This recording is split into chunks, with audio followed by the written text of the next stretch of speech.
Well, hey, Hi there. I think I did a thing. I think I actually started it properly. Look at that. It's like we're kinda here. feel it's like it's real. I'm just checking YouTube to see what it says. I think it's okay. We're there. I think we're there. I see some people in the chat. Thanos was here, but he had to go eat lunch. And they've got Fernando, DSK, Ron, the Happy Extruder, K-Hex, how's it going? Who else popped in here? And Jay. Jay's here, and I guess the man of the hour, the person of the hour, Mr. Joseph Tam from Sparta3D, today's lovely stream sponsor, and just an all-around awesome guy. Actually, he's actually kind of nice. It's nice dealing with people who are actually like good and kind. Yeah, and helpful. And knowledgeable. I think I lost some stuff. All right, start over. We can't start with losing. Oh, well, when I was showing you my delicious snacks, that my printed things stuck to the bottom of the box. So, yeah. For anyone who doesn't know, this is Bob. Bob's just a great person all around. Hi, interwebs. Great person to have around. You will recognize Bob from all of my other stream builds that we do, and when we were crazy streamers all the time, hanging out with Chris and Josh and others, and we were just always it's been online. a minute, hadn't it? I got to bring back those times, but those were like early COVID days, and I think we're better off now. Well, we still hang out quite a bit, just not on the YouTubes. All the time. All the time. Pre-warning. It's 2 minutes in. I'm going to let it know now. We're going to be following the manual. I do things differently. I don't always do things the way Voron decided to do them. I don't always do things the way you decide to do them. I like to know how you do it. I like to know how I'm doing it wrong. And I'll change when I can. Well, that's kind of the joys of building a thing yourself, right? You take the information that whatever the manufacturer of what you're producing is, you read those instructions and you go, I like doing it this way. Right. Or I have found a way that works for me, so I'm going to do that. Life experiences dictate our actions.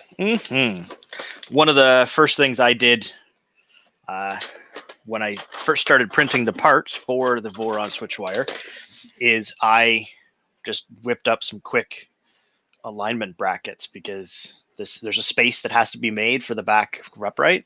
Just made it up real quick. That makes my life easier. Yeah. Yeah.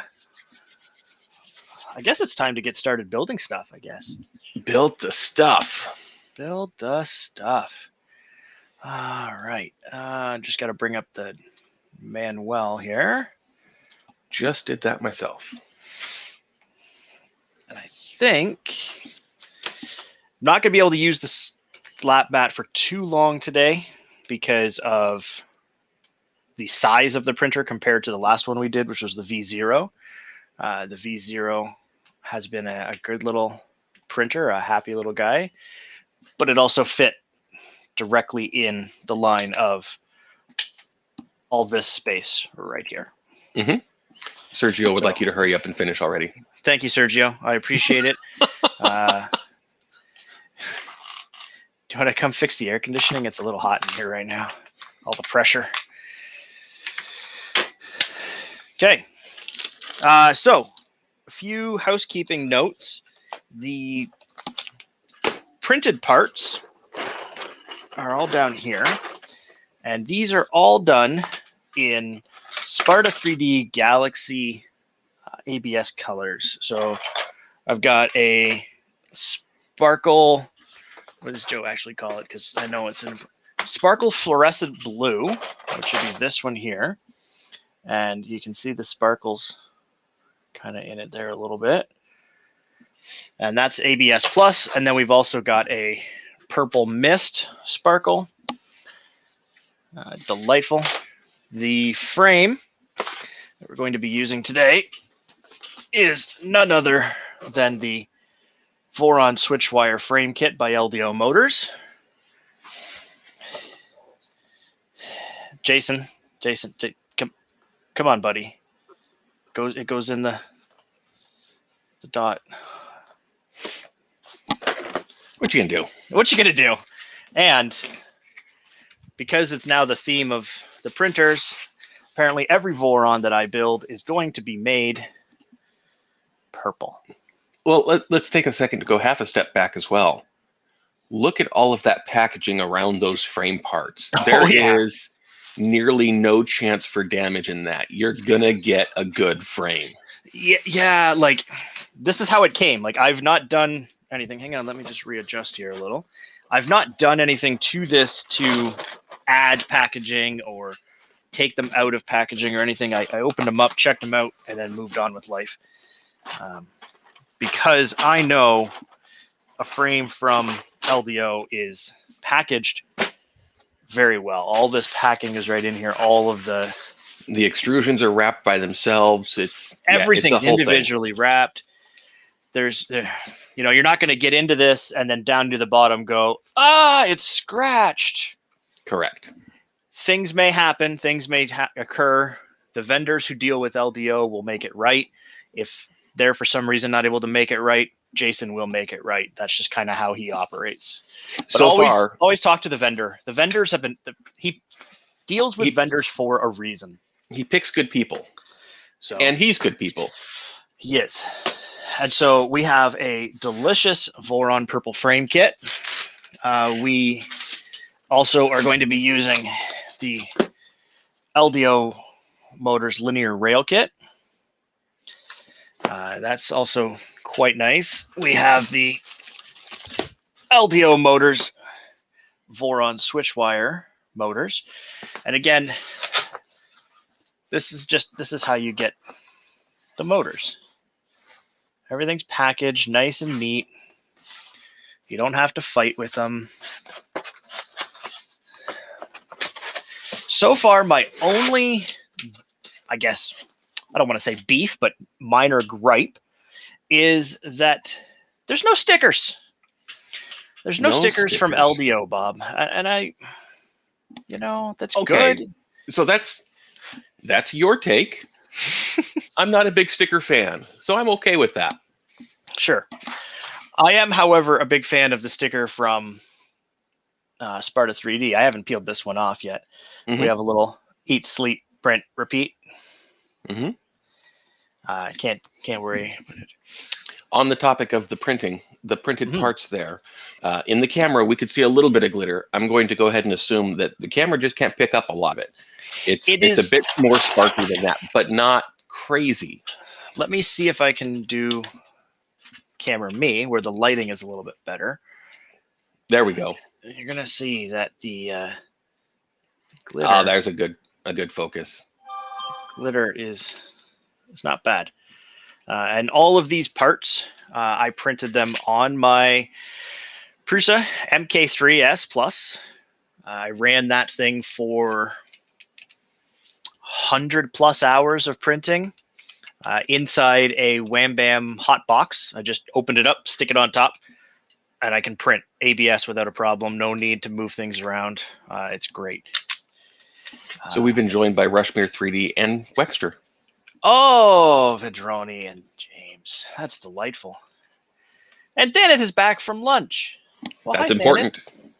What was for lunch, Thaneth? Hiring minds need to know. Don't worry. We'll wait for the answer. Yeah. I don't know if I set this up properly, by the way, too. I think I turned down the latency so that we should get chat responses faster. Okay. Because apparently that's a thing you can do. I learned a lot about doing YouTube things. I've been preparing for a while for this. That pretty much covers the general pre-made parts. I mean, otherwise we've got the SwitchWire Y carriage from LDO and the Mark 52 heated bed.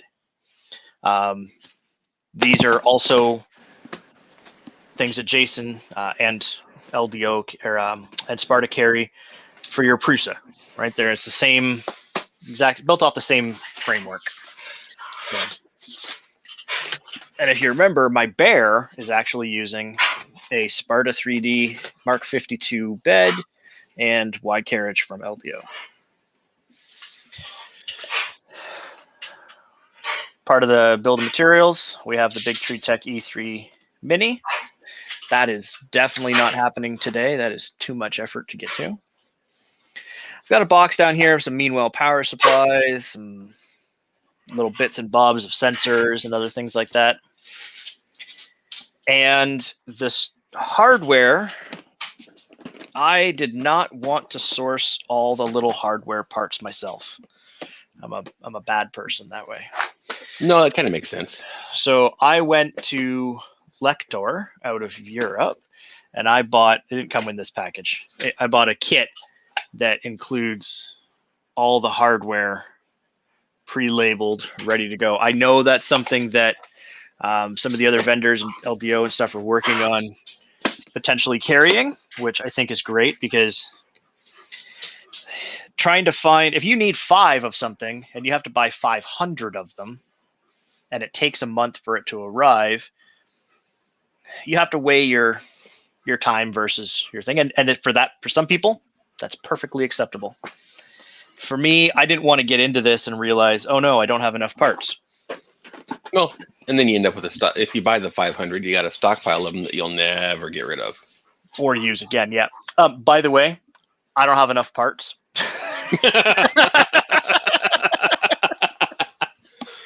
I was just going through last night, organizing a few things, and I'm a few T-nuts short on a couple areas. I don't think it's going to hold anything up today. We'll be able to keep moving. I may have to double back on my own time to change them out. I've got some printed M3 3030 T-nuts that I just fired off this morning. That'll just get me. We'll call them placeholders. Yes, that's right. It's just going to get me going through it. I'm not going to run the machine forever and ever and ever with those, by the way. So before all the hate mail and the mean and hurtful things get said, it's okay. So Llama joined us in Greg's 3D print RC channel. Nice. Welcome. Okay. I think that's enough yammering for now. I think we can work with that. I'm going to put that on the screen though, so that we got to pay the bills, right, Bob? Have to. Yeah, important things. Morning, Grumpy.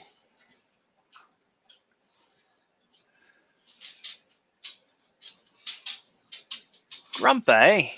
Wexter and Thaneth now have their dog sighting, so they're happy. They're content. They should be happy. I am just going. I've got the manual on the computer here, and I'm just going to get started here. I think we're up to page 11. I'm on page 9, so I'm glad you're ahead of me.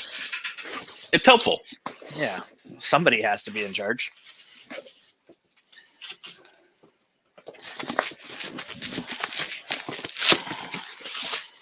One of the things I did with the last one that I will do with this one is I just label the foam real quick. The thing is, those are some thick boxes that he uses. Kind of great.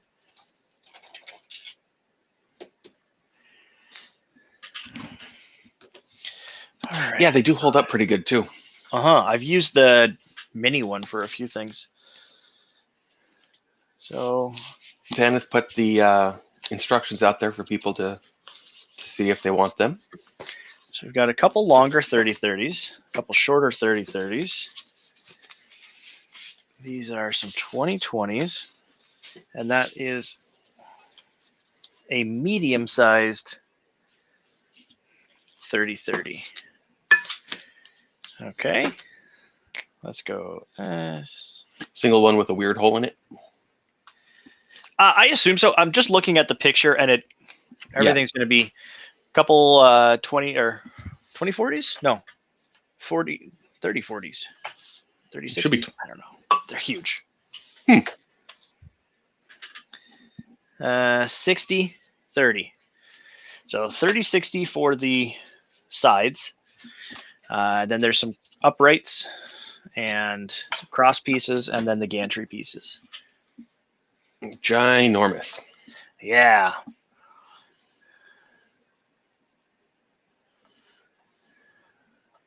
So it just seems like we get into it. Now, before we get too far into this, we're going to take a word of note about the manual. Uh-oh. If you are going to make one comparison, one complaint or gripe, I guess, about a Voron build, it is the documentation. You have to kind of fly by the seat of your pants, which is good in some cases. If you are starting this printer because, hey, I found a YouTube stream 6 months later down the road, and it's this bald guy with one leg talking to somebody about building a printer, take your time, read the manual, understand that it's not necessarily the best first printer for a person. If you're not familiar with how to build 3D printers, it can be challenging. Yes. It's not impossible. Totally not impossible. There are many first-time builders out there. Well, I think it really depends on how much basic mechanical. Sure. What's your knowledge set coming into this? Correct. Are you a mechanical engineer by trade who wants to get into 3D printing? Go for it. Are you an office receptionist who's never built an IKEA furniture? Slow down. Dennis says that our lemonade stand link in the video description doesn't work. What? Oh, Dennis. Why not? Why not, Dennis? Let's take a time out for Dennis.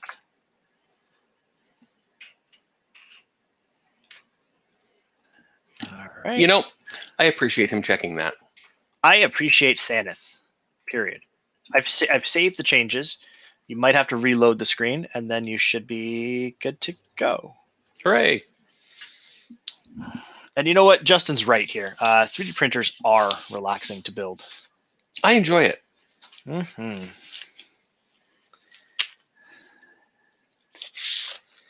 I love this color. It's just so good. Like, when I built the V0, I was like, oh yeah, this purple, this is nice. But it's 1515 extrusion. It's tiny. Oh, that is tiny. This is like twice the thickness, more color.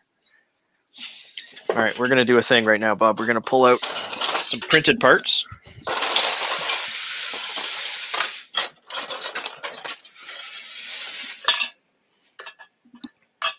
Considering I mocked all of this stuff up based on some pictures of the filament that was coming at the time. Look at that. Oh, that's nice. I like that bright blue contrast. Just really pops, and the purple just works really well with it.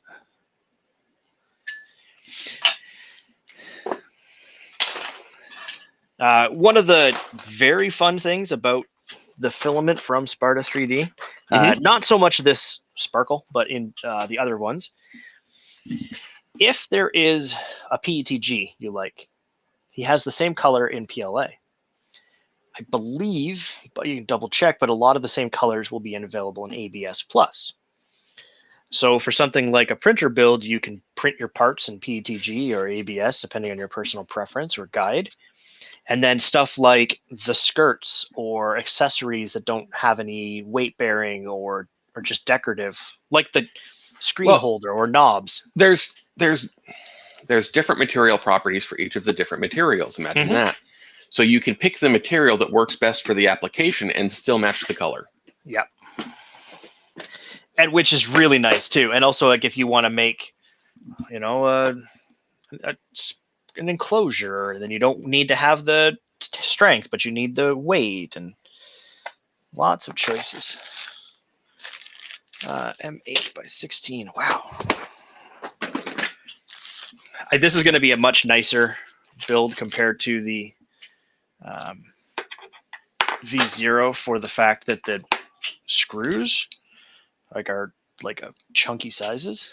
A real size. You don't have to have leprechaun hands to put it together. Mm-hmm.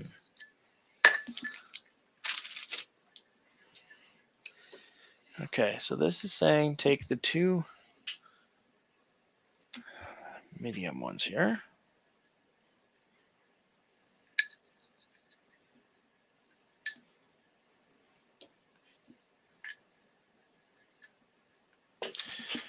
All right.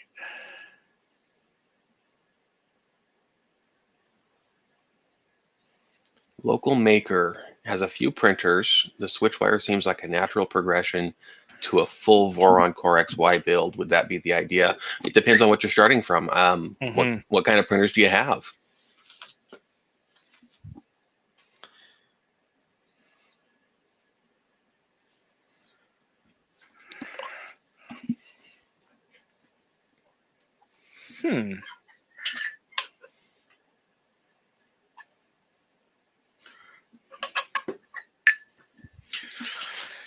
I think it also depends too on what you want to try to get out of them.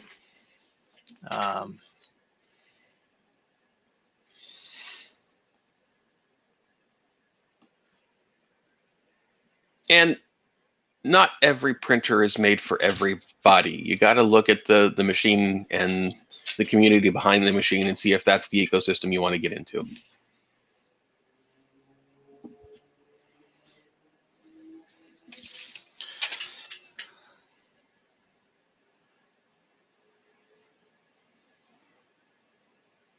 Yeah, okay.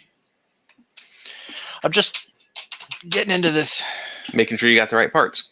Yeah, because that hole's not tapped. Oh no. Yeah. Well, in that case, I have the technology. I just don't want to start tapping extrusions that don't require any tapping. Correct. Which, anytime there is any kind of manufactured product. So it looks like those should be the 3030s. They are the 3030s. And it looks like there's two sets of 3030s that should be in tapped like that. There's the big ones you've got out there, the 3060s. So these and some are other the 3030s. Longer ones, and these are the shorter ones. And the longer ones are tapped both ends, I believe. Yeah, so the longer ones are tapped both ends. Then I've got a medium one, which is not tapped, but that's just because one by itself. This is the upright, the top of the gantry. Yeah. These two are the bottom guys that go right in. So, but like I said, before I start tapping and grabbing, the highlighted on page 10, it shows me these two. Yeah, I wonder. These two.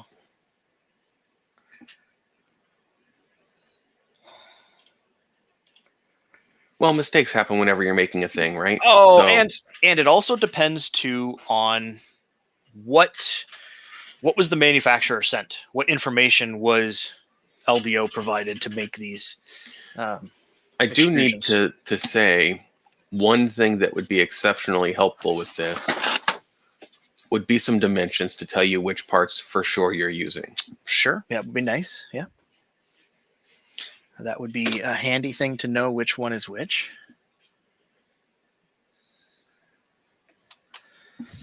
All right. Okay, because this was unexpected, I've got to run upstairs to the garage real quick to get some tapping fluid, because you'd never. Those should be around 300 long. Is that correct? These are 300 long directly. Yes. That's definitely the ones. Then there's a 140 space between and a 2020 in the middle of that. Yep. So that's going to give you 150. 150 is 300s. Nice little diagram on page 13 that tells us. Yeah, you can make the numbers up. It is nice when the numbers are there all the time. So, well, go Bob, get your tapping fluid. Do a dance, sing a song. I'll be back. None of those things happen. That's craziness. But we can talk about your printers there. A Mark 3S, a CR10 V2, the QQS Pro for local maker. I don't know. I think it really depends on if the Vorons is the road you want to go down. With the number of printers and the various styles I see there, you could probably just jump right into what you want to end up with. Fernando, that just doesn't happen.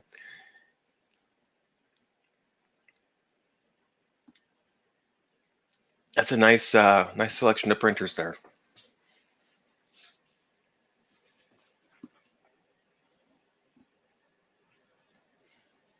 That's crazy.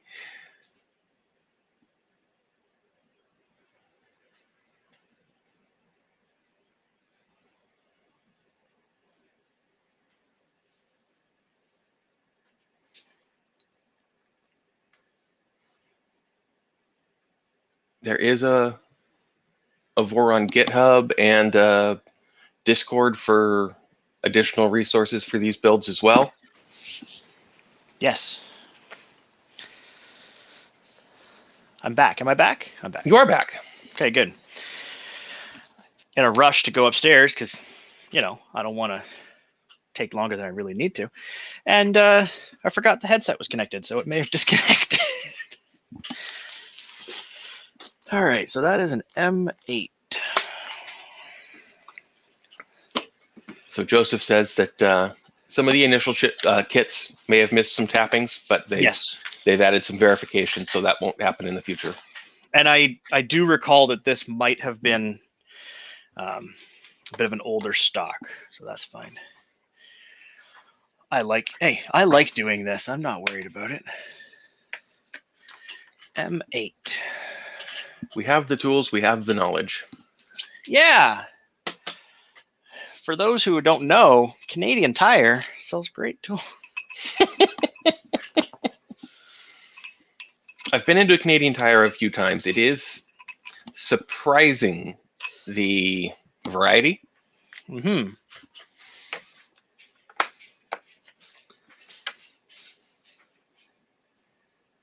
Oh, there we go. But they don't sell the rusty spoon, so we have to go to Sparta for that. That rusty spoon, you'd think it's a joke. I think Printed Solid also has the fire extinguisher. Fire extinguisher, right? However, I will tell you, because I know it based on having seen it, that the rusty spoon does in fact exist. It is a real thing. There is an individual who has one. He's in the Voron Discords and the Sparta channels and stuff. I just recently made another order for some more Sparta stuff, and I'm shocked it's not here today, and I'm glad it's not here today, because that means that Joe took the afternoon off yesterday, as he should, because he ships stuff the fastest way humanly possible. I don't know how he does it. I don't know what deal he's made with FedEx, but stuff just shows up quick. So Thaneth has put out the Voron Discord link for people if they want to get into that. Thank you, Thaneth. And then Joseph has said that if you get an extrusion set that's not tapped, reach out to him and he'll work with the customer to get it taken care of. See, that's good right there. I like that. Hey, Joe, my set's not tapped. You want to come take care of it, buddy?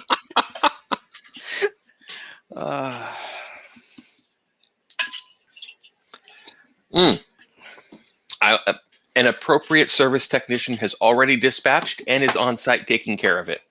Oh, delightful. That calls for coffee. Now, if you get your own extrusions, because you can self-source the entire thing.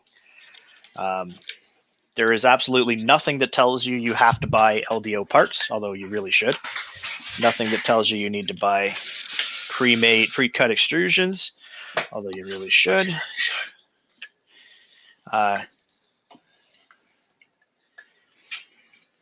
So drilling and tapping extrusions, totally a thing.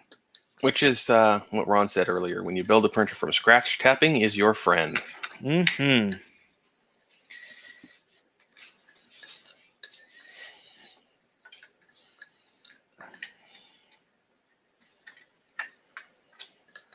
And the other thing when tapping is make sure that your camera can't see a thing you're doing, because, you know, that's real.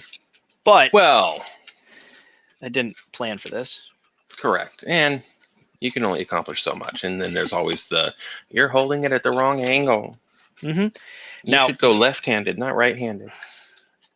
My thing with tapping, and I don't know about anybody else, but I will always go turn, back, turn, back. And I'm talking like Clear the chips. quarter turn, go back a full half. And slow and steady does win the race with tapping. Got to clear those chips out. Break the chips, I guess, is probably more appropriate for what you're doing. But yeah, it makes sense, especially, you know, if you're doing monster trap in a big hole, or go for it, have fun. Yeah. But when you're doing small holes, oh god, you got to break those chips up, or you will jam. Yeah, and you need to have some sort of fluid, machine oil, 3-in-1, and a sharp tap. Yeah, WD-40 will work. Like with aluminum, I will always run it in and then back it out.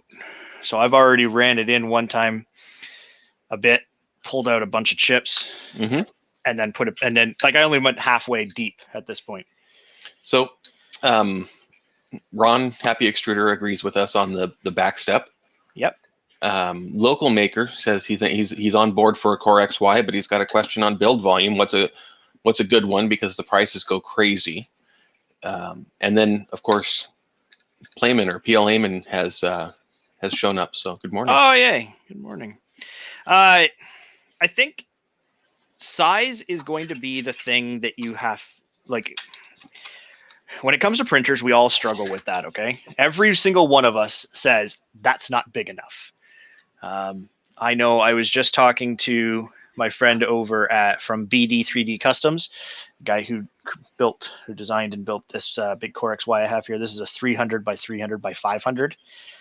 He makes a lot of 600 by 600 by 600 Core XY, Bondtech, Duet machines. They're great. That's a big machine. I think you need to think about what you print regularly, and do you buy and build a machine for the one time you want to print a jumbo giant thing? Well, I think that the question comes from bed slingers, where at some point in size, you lose quality by being too large and slinging too much plastic. Yes. With Core XY, it's a different thing. There are still some considerations, like what you're printing with and whether or not the bed can stay warm enough, and drafts are going to be a bigger issue and all that kind of stuff. But I think that's probably pretty large. I think the bigger concern is if you go with a full meter cubed printer, you're going to be chewing up filament like it's spaghetti noodles at an all-you-can-eat buffet. Yes. And I don't know that that's a problem. What kind of stuff do you want to be printing? If you want really fine detail stuff, maybe huge isn't the way to go. Yeah, and there is a consideration to be made with huge printers and gantry support. Because that's a thing. That's totally a thing. Ron says, take it from me, your makerspace will dictate your builds unless space is not an issue. Yeah. And also, then again, like, I kind of use the same adage when you're talking about buying a car. are you buying the car for 10% of your driving time? Like, it makes no sense for Ron, who lives in Florida, to buy an all-wheel drive car or SUV, right? If the price difference dictates that. It does, however, make good sense to buy something that has really good air conditioning.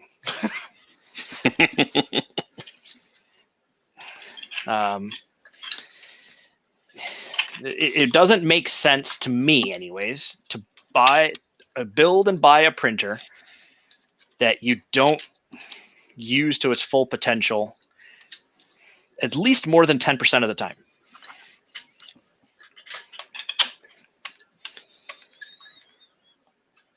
Oh, LDO Jason has joined us. He missed all of the glowing things we've said about him. Oh, good. I'm not destroying the extrusions, Jason. I'm sorry. I'm not. And Matt from Jake from State Farm. Viking Cat. Matt's a face we haven't seen in a little while.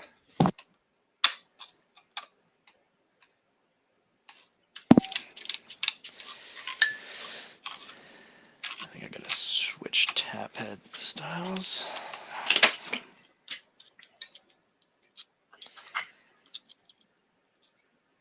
Jason, it looks like a couple of the extrusions weren't tapped on the ends, but Jordan has a tap set, so he's cranking it out.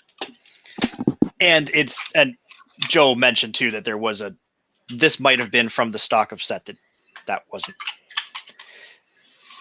There was a thing, so it's no big deal.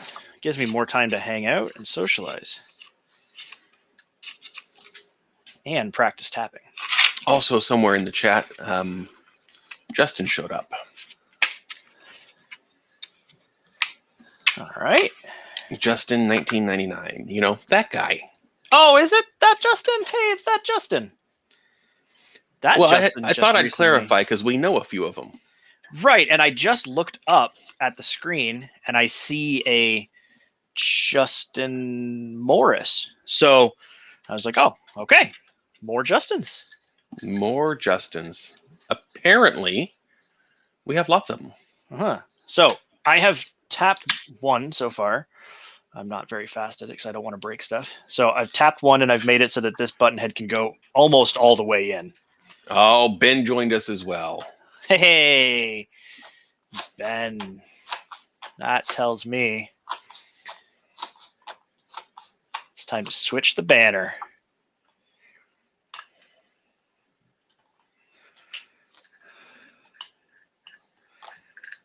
All right. Now, let's go. So, Jason, it's a manufacturing process. Things happen all the time in manufacturing. Oh, we get it. We dispatched an appropriate technician, and he's on site tapping it now.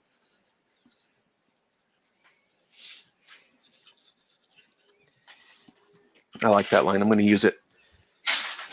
yeah, that's great. Next time your air conditioning breaks, don't.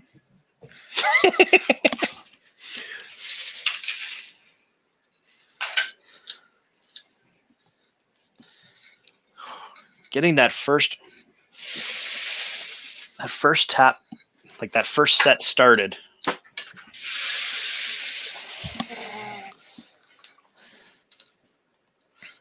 This would also be a lot easier if I had a vise down here. Correct. I think a printed one would even work for what you're doing. I'm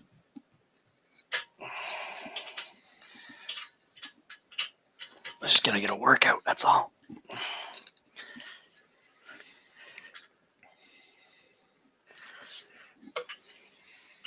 Oh yeah. Since we're on Monkey's pro tips of tapping. Here's the thing. We've already covered go slow, back up regularly, and use lube. So this is just some just machine oil, telescopic oiler thing that if I had this from my HVAC day, so if I needed to get a pump behind a machine, I can get oil all the way up to the tip. It's kind of great. But yeah, a little bit of oil goes a long way. And with aluminum, it is soft. So you get a little bit of heat buildup in there, and you crank it in. And what will happen is you'll pause because you're out of breath, and it won't want to budge backwards. So you just gotta go slow. And that's where also clearing your chips really helps. The aluminum will gum up on the tap pretty quick. So I've run this tap in now halfway, and you can see how much gunk is accumulated in the tip of it there. So I just wipe it off on the towel. Off we wipe it go. off on this towel, and away we go. Greg has a question that I think we'll cover after the tapping. He'd like to know what hot end you're going to use. Oh, what hot end are we going to use? Well, what hot end do you want to use? That's, I think, the question. The thing with the Vorons is because it is a group of individuals who have designed the product, it is also a group of individuals who use various different products and have various different personal opinions about products. With that being said, they have designed various different tool heads to accommodate those.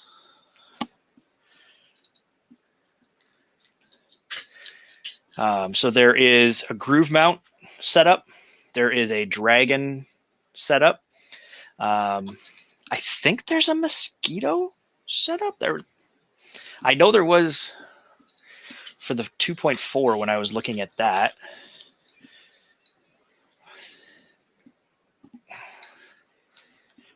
Ron would like you to be careful of your excess oil drippings on your workspace. Oh, that's what the slap mat's for, Ron.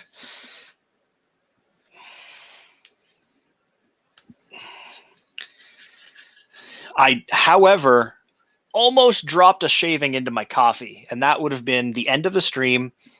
Game over, put this all away, and we're just come back to it another day, because you cannot have coffee abuse.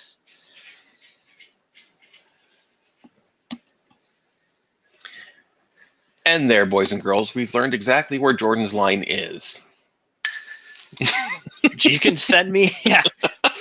If I got to build it by scratch, cut, and I don't care. That's fine. That's life. No problem. You mess with my coffee.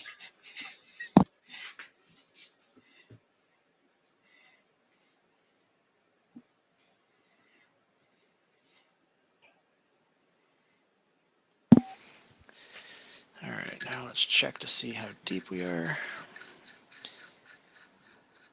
I don't need to run the tap to the moon. Correct. Just enough for the screw to seat properly in the use case.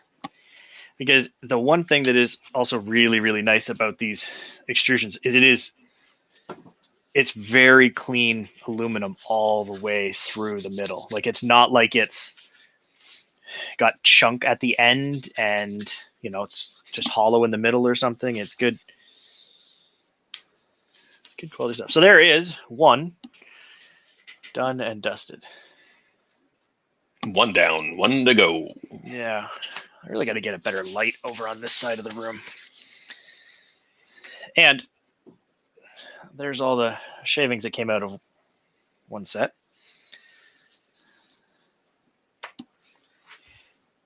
Fold, fold, good to go again. Yep.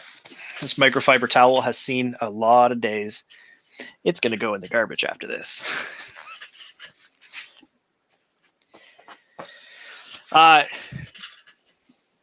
The hot end of choice for today's build is going to be a Phaetus Dragonfly. Now, it is a groove mount, but the beautiful thing about the Dragonfly is you can remove the groove mount and you get a 4-hole installation like the Dragon. It does rotate the head just a little bit on some builds, but it's fantastic. I use the exact same hot end in my V0. I also have the BMS version. This is a BMO. I have a BMS version on my Ender 3. And that little Ender 3, it doesn't get used a lot, but when I need it, it just works. It's got a, and I want to be clear, that's because I put a lot of quality parts into it. I've replaced one of the steppers with an LDO stepper for the extruder. It's got a Wham Bam slap mat on it, a Big Tree Tech E3 Mini 1.2, because it's a little bit older of a build. So some words of encouragement from Ron. He says this is a necessary step if you're self-sourcing non-tapped extrusion. So it's good that you're covering it. Yeah. Hang on. This is silly. I have the technology. Let me just. All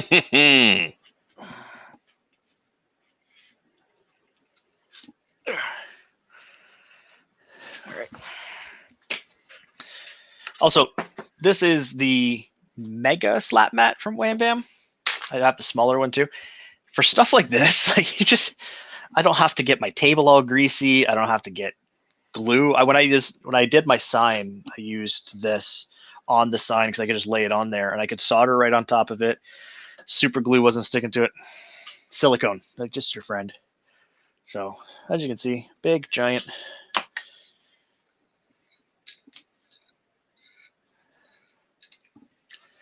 And there's a reason we didn't grab the power drill while we were grabbing the oil. It just, that whole overheating the aluminum and clearing out the chips and all that stuff, they're real things. Oh, yeah. And I can't carry on a conversation with the power drill. Correct. So the wife is going to start up her coloring stream like she does every Saturday. So we're going to get closed in here. Oh, nice. For anybody who doesn't know, Bob, put a link in the chat for Renee's coloring stream. Don't go over there now, though. Stay here. don't leave me. But Renee does some amazing work coloring, explaining the different materials and color types and the things with the stuff in the place. Yeah, and she does. It's not just like markers, right? Like there's pencil crayons, there's watercolors, there's oil things. Like she's everywhere. Well, it started with pencils, and then we found that there's many, many types of pencils, and wasn't that fun? And then we found markers and watercolors, and now we've found things like mica powders, and it's a whole thing. Right, and if I'm not mistaken, our buddy Josh has got some craft things coming down the pipeline. Is that correct? Oh, there's Josh is expanding. He's added some craft stuff a while ago to the Alien 3D site, yes, alien3d.us. Mica powders for resins and things like that. And the dyes. Yep. But he's expanding, and we're going to get us an alien crafting site. So we'll see what that brings. Ooh, that does sound exciting.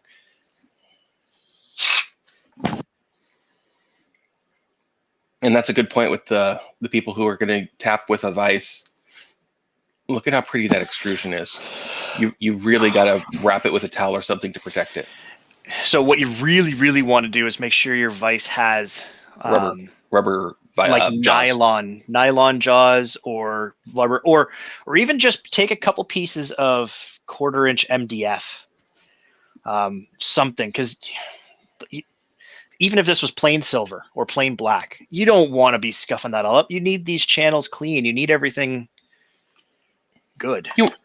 When you're done, you're going to stand back and you're going to look at your printer and you're going to go, man, that's pretty. If you put it in a vise and you get jaw marks all over it, you're going to go, ugh. I nicked one of the extrusions on the V0 when I was building it.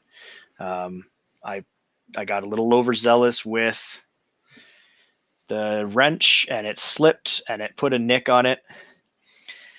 And I know that. I remember it. Like it's still in my brain. It's a trauma that you'll never shake. And so I can run that tap in nice and easy. Mm-hmm. That's what you want to see, is it doesn't take any effort to run it down. And I've got to go just a little bit more.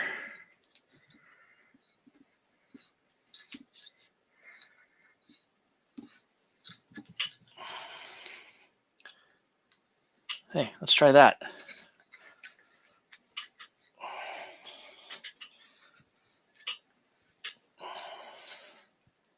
Oh, geez. There she goes.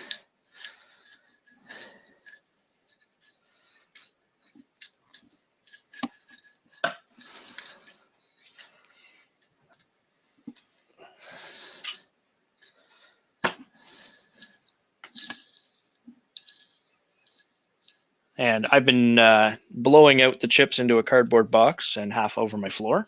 Mm-hmm. So that's sweep up time later. So any chips that are in the extrusion, when I'm done, I'm just blowing them out, making it nice. We say good morning to Modbot because he just joined us. Oh, nice. Yeah, he's going to be building a V0 in the coming days, times. He's working on it right now. Exciting. Yeah. I hope you have small fingers. Or you're really good with needle nose pliers or tweezers. Well, he's got a small space, right? So we had this conversation on Twitter, and anybody who's not on Twitter, please join Twitter. It's fun. We have a great little time over there. But space is at a premium for a lot of us. So building these big 2.4s and mega monster machines is great if you've got the space for it. That's another consideration with your print sizing. Where are you going to put it?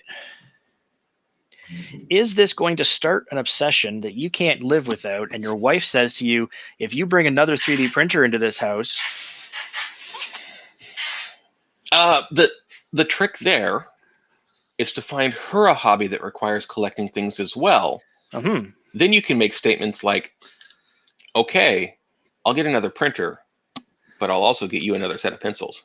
Right. And don't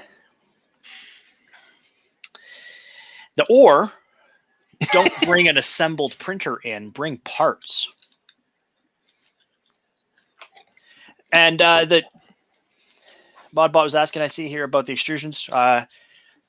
Minor technical mishap. It's not a big deal. Oh, this need to change that button. Uh-oh. For some reason, top chat. When I popped out the chat, it went to top chat. Ugh. So I'm sorry, guys. I missed things.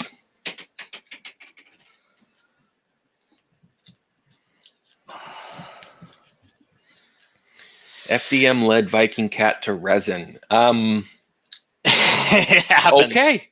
It happens. I truly hope you enjoy it. I have a resin printer. I'm not all that thrilled with it. Not because it doesn't print well, but because of all of the steps necessary to do it. I'm not a post processor.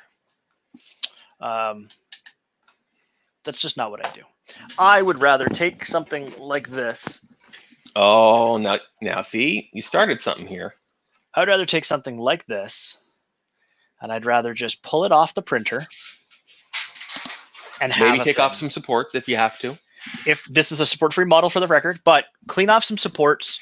Maybe, touch up a little spot here or there if there's a little oopsie or something, because then it's 3D printing. It's never perfect. We make it look good, but it's not perfect, and there's no one trying to hide anything. It's just happens. But I don't have to sit here and sand for hours. I don't have to wash the thing. I don't have to clean up. I don't have to worry about chemicals. It's not quite for me. Again, can I get you to change the banner? What would you like the banner set to? I'd like to go back to the Sparta one, because what Jordan just showed off is a great model, but Oh, The wait. icing on that cake is that metallic rainbow that came from Sparta. Yes. You know what? We've been doing this an hour. I think it's time. Oh. This is Sparta3D metallic rainbow. This is the matte PLA, matte gray, and it's just really nice.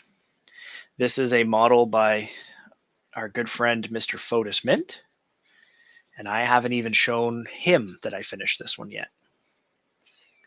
So you're welcome, internet. But the silkiness that comes out of this, I've printed a lot of silk filaments. I've printed a lot of rainbow filaments. This metal rainbow is like, it's unique from what I've seen. Yeah. Forearms needed a break. And Thaneth put a link to the filament selection over at Sparta in the chat for us.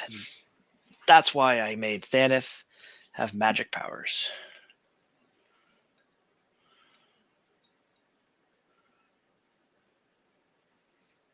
And Thaneth did ask a question, so as a reward for being such a nice guy, there's your gnome, Thaneth.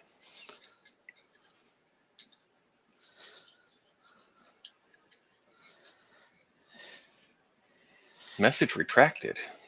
He might have put a wrong link. Aha. The other one that is really interesting is the Silk Rainbow. Mm-hmm. That one's got a lot of nice colors and shine to it. That one's just delightful.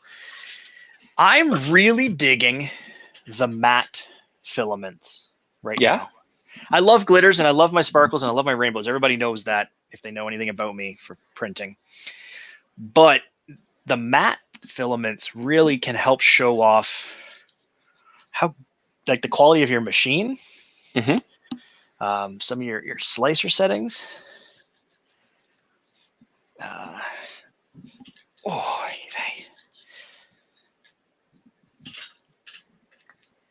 Oh, come on, you. My hand is just greasy. There it is. Modbot missed the words. Printed parts. The words. Oh, the printed parts. Okay. The printed parts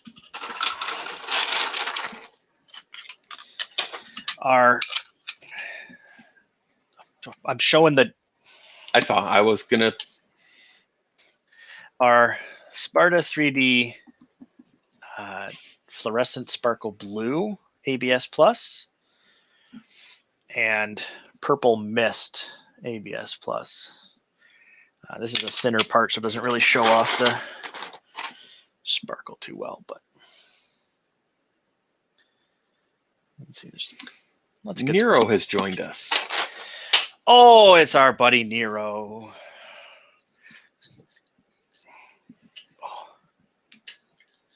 Now we've gone through the rest of the extrusions, and this should be the last of the tapping that's required, correct?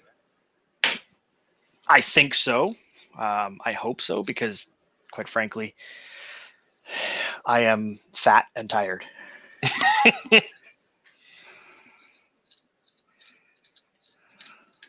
These things do happen. I'm glad I turned down the air conditioner when the stream started, because, you know, lights, camera, action, gets hot in here. And because of the pressure of all this tapping. Well, and tapping in public. Nero, there was just a bit of a early production line issue. Quality assurance checks have been put in place so that newer kits don't have this issue, but just a couple of pieces are missing the taps.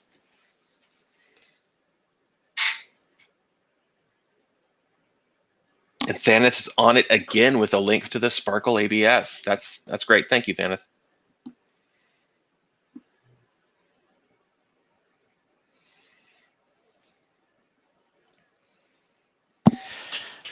Yeah. Thaneth is good people that way. Thaneth is kind of like the unofficial helper of Sparta3D. He's officially the helper, but he doesn't work there, so it's great. I have to vacuum off some chips off myself, so just one moment. Absolutely, and we appreciate the muting of the microphone for those noises. The air canister, the vacuum, it's helpful. We don't have to blow out our eardrums for it. Yeah, Nero, these things happen. Anytime you've got a manufacturing process, things like this can slip through. Fortunately, we have the tools and we have the knowledge. We just take care of it.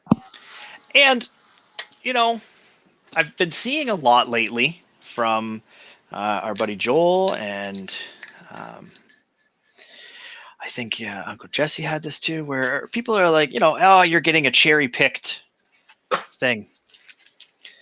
No, it's just stuff happens.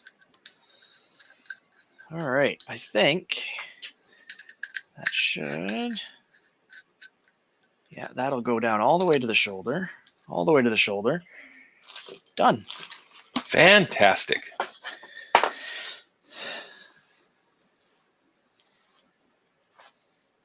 And now for something really special, on to the build. First,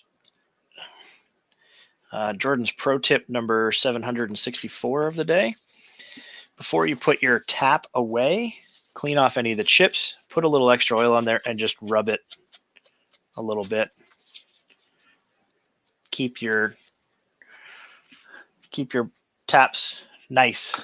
A little extra lube on stuff never hurt. Too much and you're just, you know, making a mess for no reason. But well, a little extra is a good rust prevention.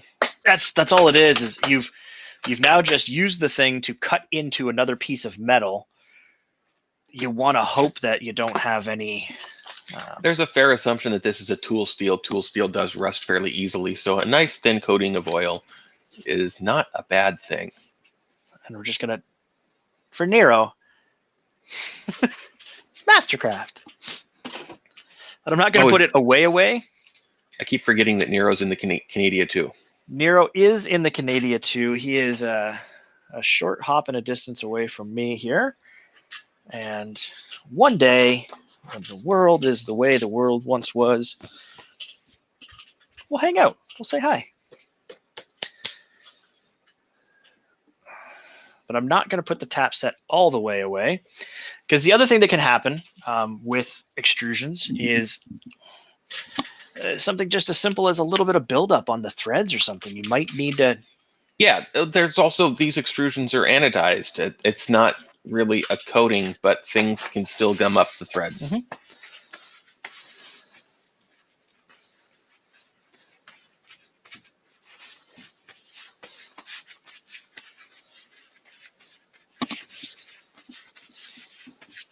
Okay, there we go.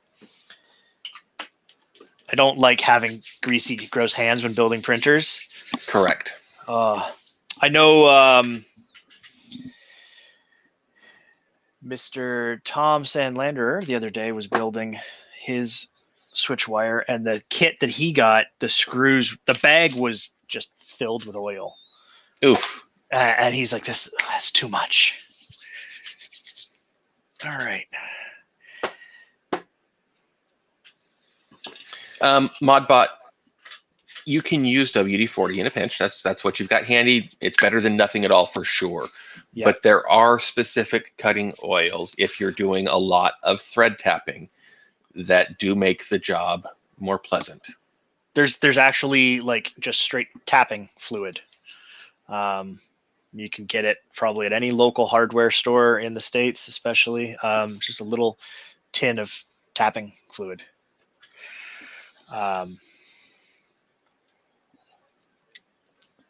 Any kind of machine oil, 3-in-1 oil, WD-40 in a pinch. Remember that WD-40 isn't a lubricant by their own admission. It's a water displacement formula. Yes. So it does work in a pinch, and if you're only doing a couple of threads, by all means, go have fun. Or if you're cleaning up a thread, that's another Key one is just cleaning up a thread. All right.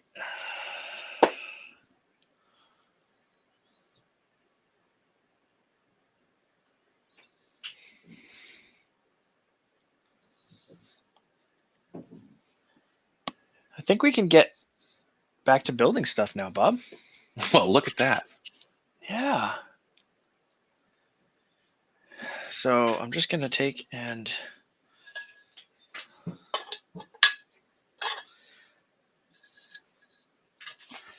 double check this.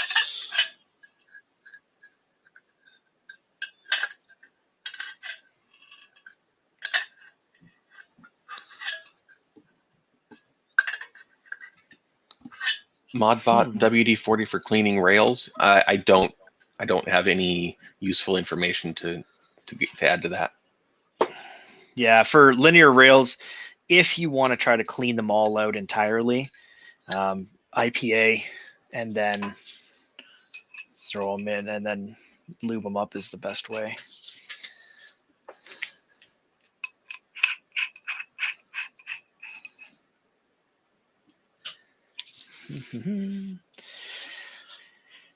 Because I tapped these myself, I'm just checking. There's a bit of a shoulder that's ground into them to get them tighter. And I think I need to hit this with a drill bit. Well, you're going through the extrusion there, right? So with these, the way it works is it's a blind joint. No, but you still do have the thickness of that. Yeah, so let me just see. Do I even get snug? Mm-hmm.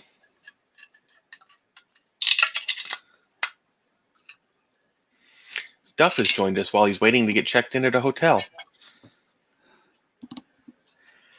Okay, so that one.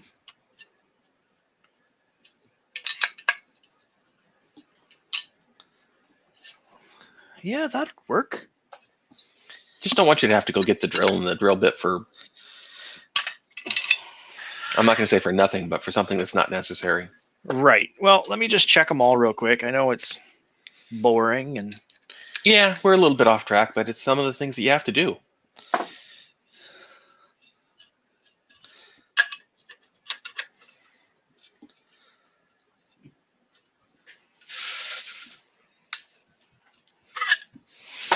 Yeah.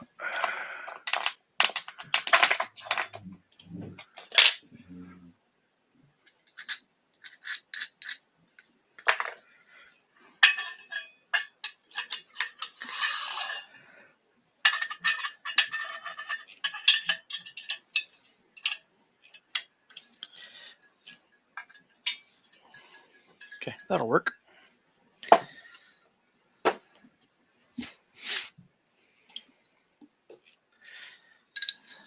We might be good here, Bob. We might be good. Hooray! Yeah, Ron, we're right. We're on page 10. When we started, we were on page 9. So 1 hour, lots of progress.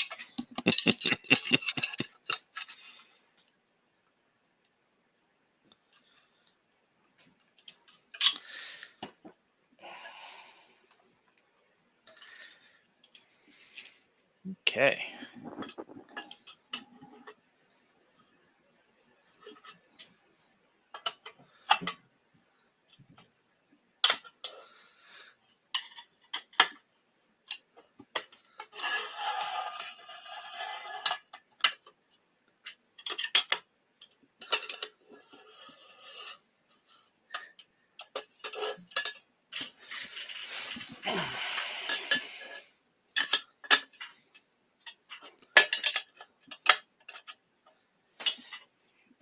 All right.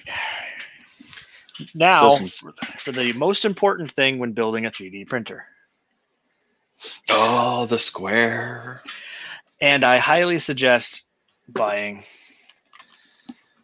a set. And then you design and 3D print your own little holder for them because, you know, special. So that's a requirement, right? You have to design and print your own. Nobody's going to share the files with you. This is one of those learning experience things. Can be. The downside is that every printer is going to be a little bit, or every kit, sorry, is going to be a little bit different as far as the square sizing and stuff. So in their guide, they're telling you to do that flat on the table, probably to prevent some skewing. Yeah, I trust the flatness of the LDO extrusions as far as putting them flat butt together. Mm-hmm. And then what I'm doing is I'm using my square to ensure that I am good front to back, top to bottom. The only thing with that, we'll still at some point have to set it flat and just make sure that it is. Oh, yeah, you always, there's always that settle square after the fact. The other curse is space. Correct. I don't have all the space in the world for a big giant table or something. But Nero agrees, and so do I. These LDO extrusions are cut very well. Yes. Now, going back to the cut it yourself and tap it yourself kind of things, square your ends, check your ends, square your tape, square off of that. And if you're going to build a printer, cut them long and true them up. Yeah, that's another good option. Yeah.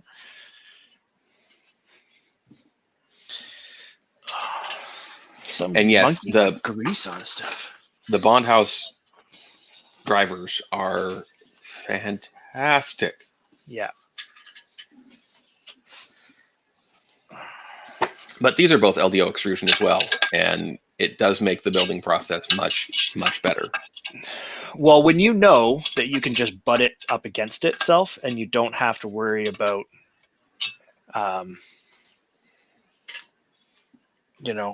leaving a space or anything, yeah, it's huge.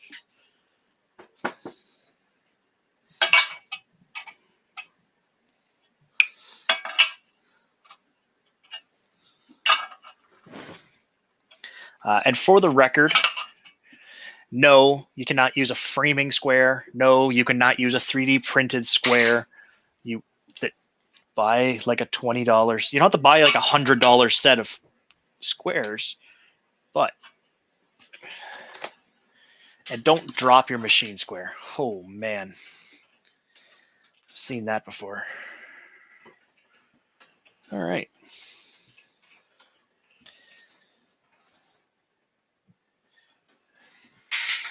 So Justin, I know earlier in the chat you said that you build 3 and 5 axis CNCs for a living. For you, I'm sure the Bond House is too hobbyist level. For most of us, they work fantastic. For most of us, it's better than the cheap stuff that comes with the cheap printers.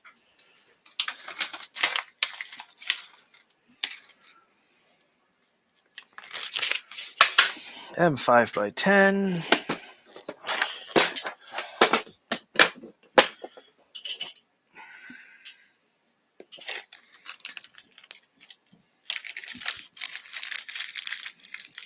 Nero, I don't know what you do for work, but yeah, Walmart Allen keys, Harbor Freight tools, Canadian Tire.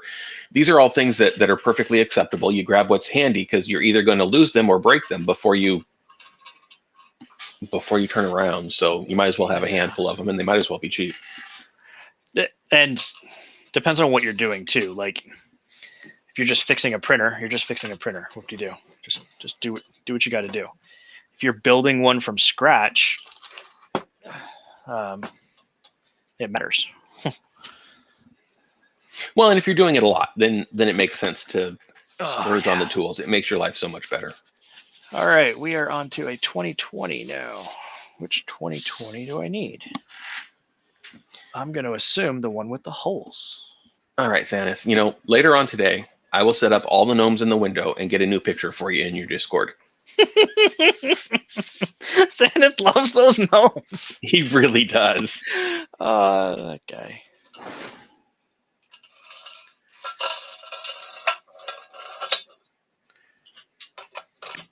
finally making the jump to an electric screwdriver.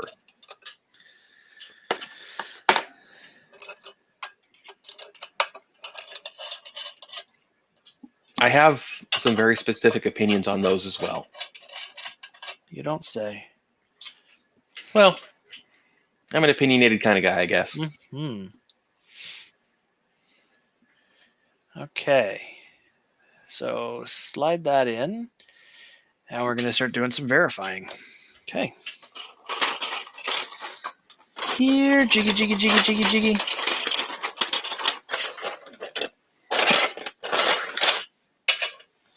$140mm jig. Yeah, Nero, that's what I was going to say. The Wow Stick and all of the various knockoffs are great for this type of work because they don't give you too much torque. So you're not going to strip out a hole and stuff like that. You'll follow it up with your manual driver when you're done, but all of that twisting is it's a problem. Mm-hmm.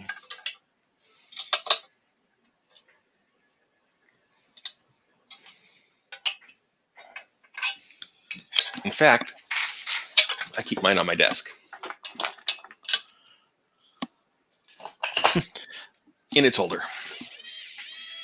Yeah. Some of them have lights. They're key.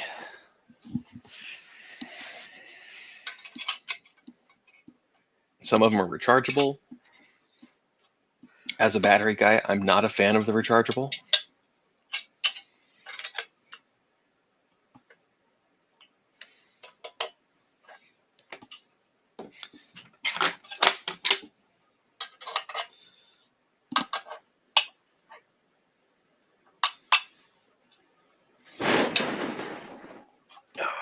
All right, let's get one side of this squared up.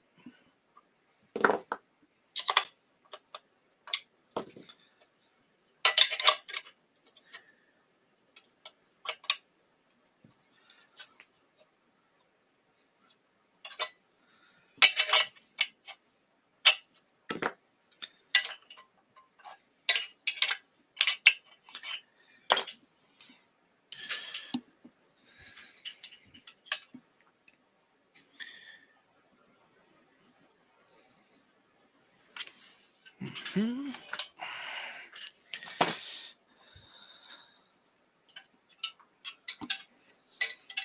This is what we call double checking our measurements, right? Yeah, well, it's that the guide says that they want this rail to be 140mm from the side. So it's very hard to try to get two sides of a thing that are floating in space to have a relationship. And this isn't a high precision piece of equipment. However, it does require a fair bit of accuracy. So the more time you spend double checking your measurements, double checking your square, all of that, the better time you're going to have later on. Mm-hmm. Nothing says I don't like life like some bed skew. Because, oh, that stinks. And by squaring up one side, measuring up one side, and letting the other kind of be a little bit floaty, I'm able to verify it much easier. And now I just crank them down.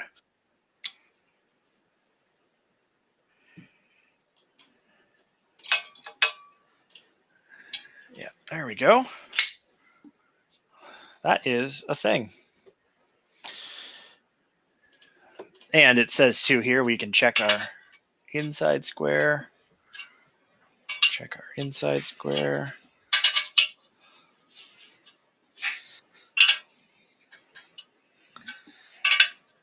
Ron, triple check now and it won't skew you later.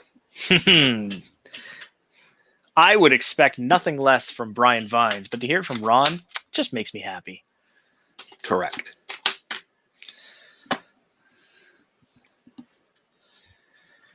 Okay. Verify dimensions.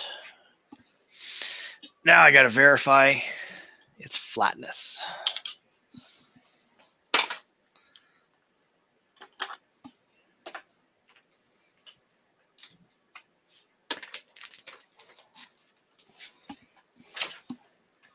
And we verified we have those Z-holes in the right spot, right? Yeah, they're matched up That's what matters. so that I don't have like one back here and one up here.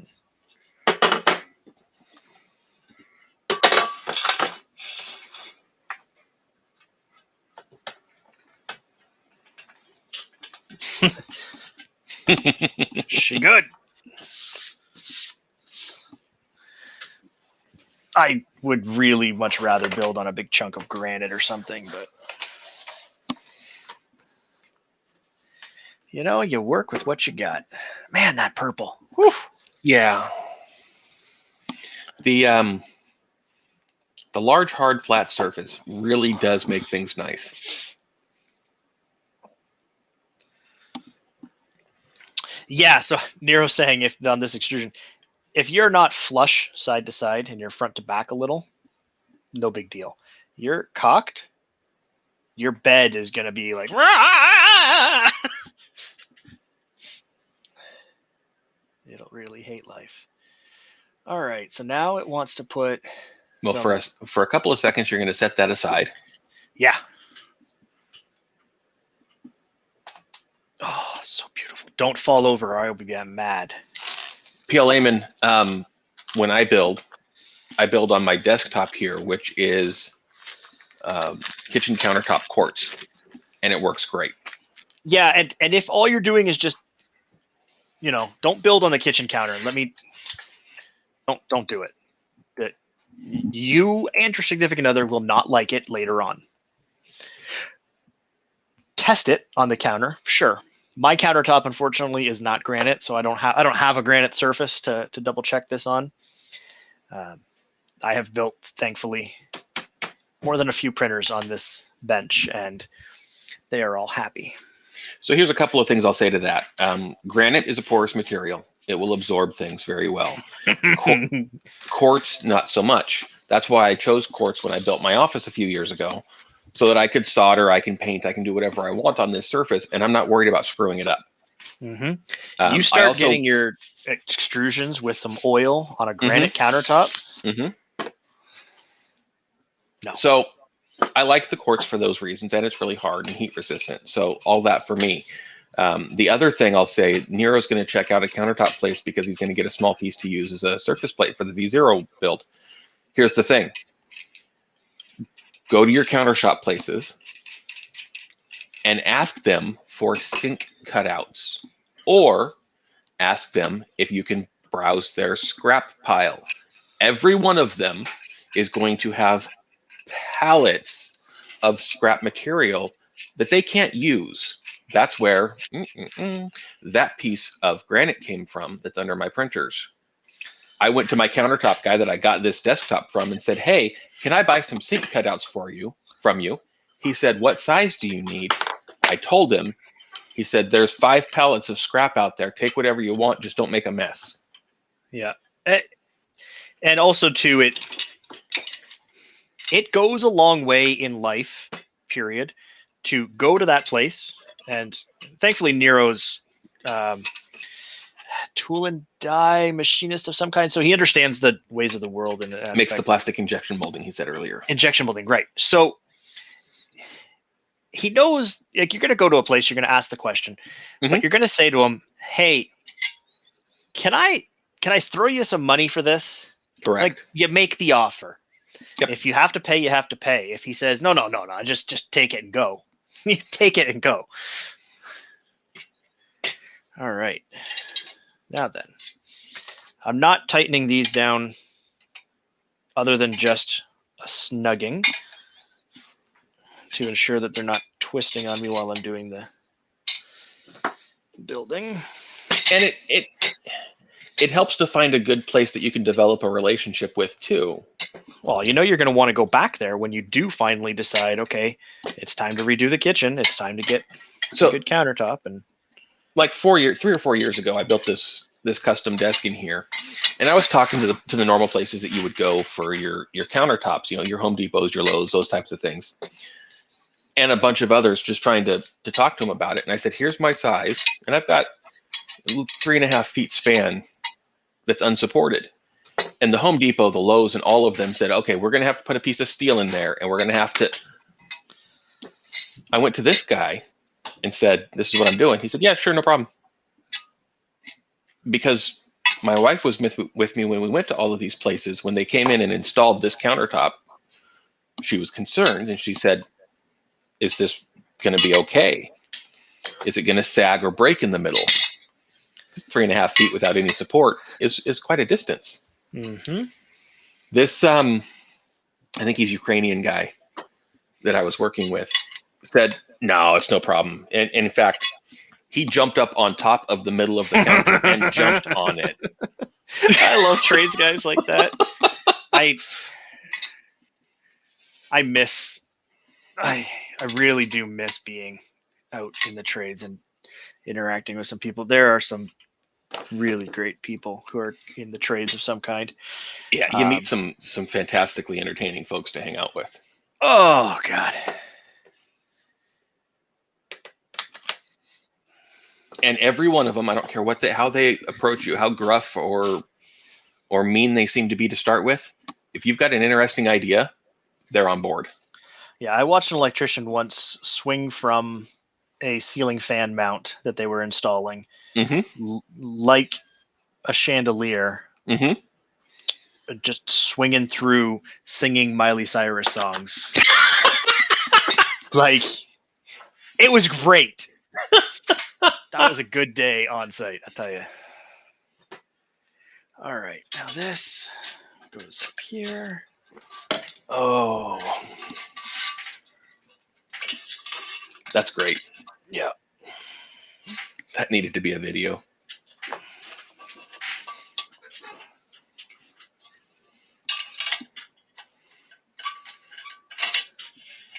All right, we just need to catch that.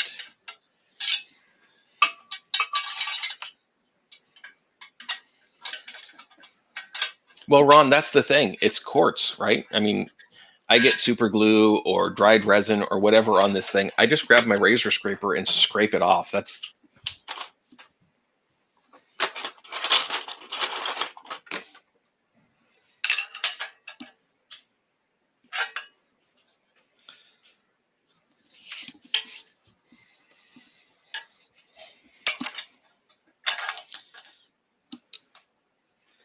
Now this little spacer jig, again, is not going to be perfect. But you're not looking for perfect, right? You're looking for equal. That's right.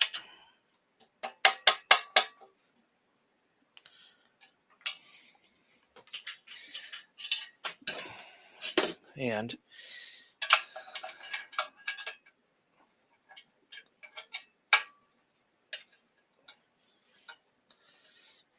again, I'm not tightening everything up. Like this upright that I'm working on right now, I'm not tightening it up as far as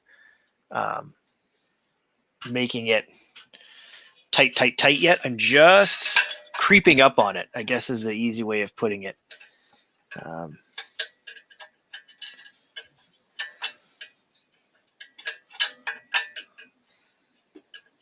I think that if you go too far too fast, you can. Oh, you can skew it and rack it real easy. Yeah.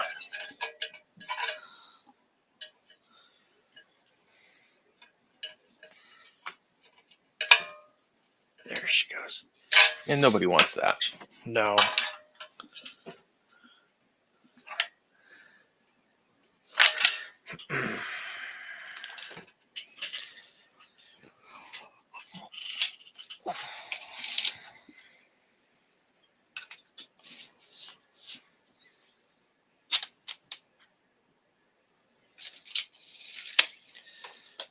So what do we need here? We need 165 millimeters front to back. One of these days, I'm going to have to pick up one of those measuring tapes that's in the metrics. Okay, I'll send you one. I'll send you one of the, because it's got metric and imperials. I looked at all of mine, and being in the States, it's all U.S. measurements. Same here. It's crazy. There are some that you can get that are both. All right, get the big square out.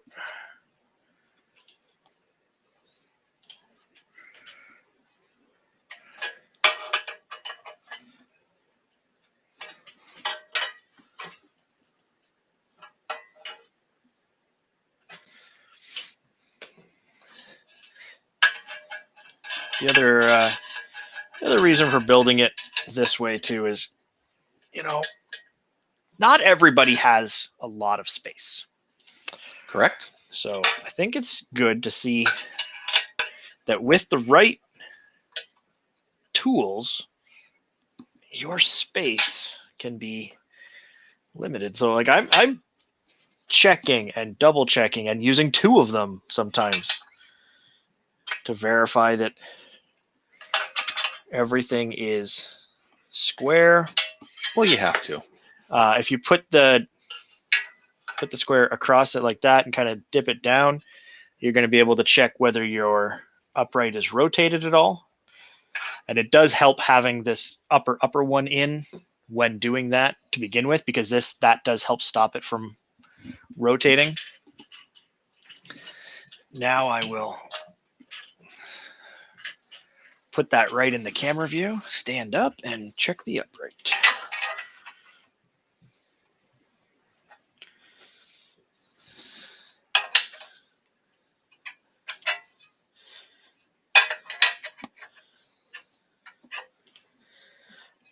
The other thing with machine squares that I learned from a very, very old machinist is he says there's a short side and a long side. So you check your square, and then you know what you can do is you can rotate it. And you got a short side and a long side, and you check your square again. Because if you're out on a short distance, you won't notice it. But if you're out on the longer distance, you can double check and triple check. These things go both ways.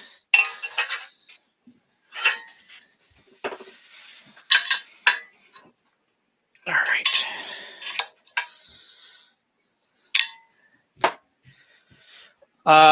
That's a frame, Bob. That is a frame. It's a frame. It's delightful. That looks like a heck of a frame. It's got some beef to it. I'll tell you what. These sides, really nice and beefy. Well, and being 30-30 and 30-60, that's a heck of a frame. 30-60, 30-30. You're running on 2020, which is whatever. You're just running on it. It's not structural. But all the structure of this thing is 30-30. I like it a lot. All right. Now we need to take a moment and get camera 2. Hey, what am I doing? Okay. Hey, look, there we go. Yeah, I got to readjust and change because I think I mentioned this already. The last one was a V0. And let me tell you, a V0, a whole lot smaller than this. I think you could probably fit like 6 of them in there.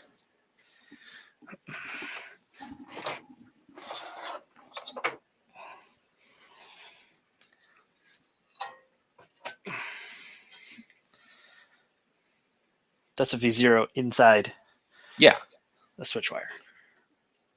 Like if it wasn't for the material differences, you could print a V0 in a SwitchWire. Yeah.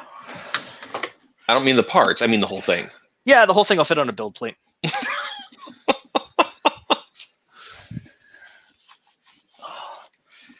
Clean up a little bit of machine oil on the floor before my one-legged self decides to slip and slide all over the place. I would appreciate it if you would go ahead and skip that step today. Yeah, I really would too. I do not want to fall. I am not a fan. I do not approve. Bad things happen when you fall. Yeah. Really bad things. All right. Printed parts. going to go ahead and mute myself while I rustle through the bin of loudness. Bin of loudness. That's a good name for it. We'll just keep it that way.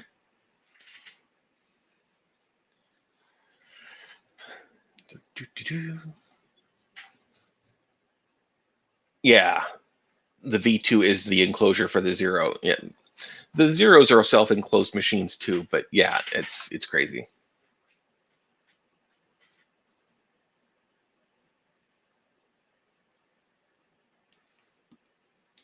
So, like I mentioned in the beginning of the stream, I do things my own way versus the way that the Voron is kind of designed to do sometimes. Uh-oh. Part of that was I chose the color scheme has got a main color and an accent color. Mm-hmm. I took and switched up these things to include more accent color, less of the main color, switch up what parts are what color. I did it all in Fusion. So they release all of the files through their GitHub for the Fusion 360 CAD files. Mm-hmm. And so you can take that into Fusion 360 and you can use the appearance tool and you can just color it however you want. So I know what this printer is going to look like based purely on what's on my camera, on my screen, sorry, not my camera. Nero, like one thing about us, we're heretics. Yeah.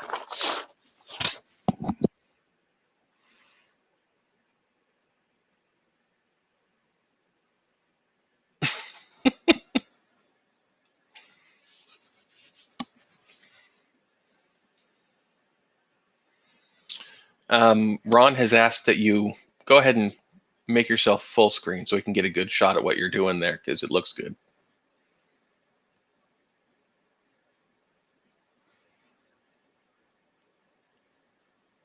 I think what he's saying is make me smaller and your frame picture bigger so you can see the printer.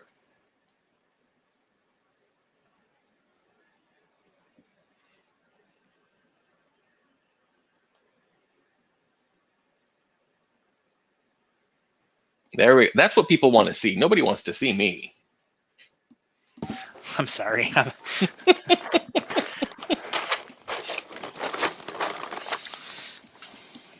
right. There is a lot of parts in this bin, and I haven't found them all yet.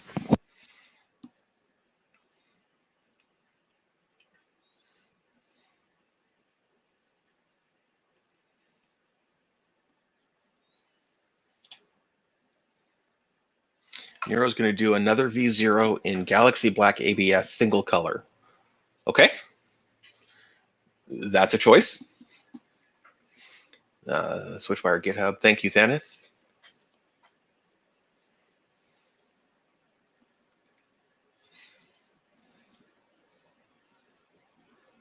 I mean, I'd like to hope that Nero wants to cut me a little slack this time because at least I printed this in ABS as opposed to PETG.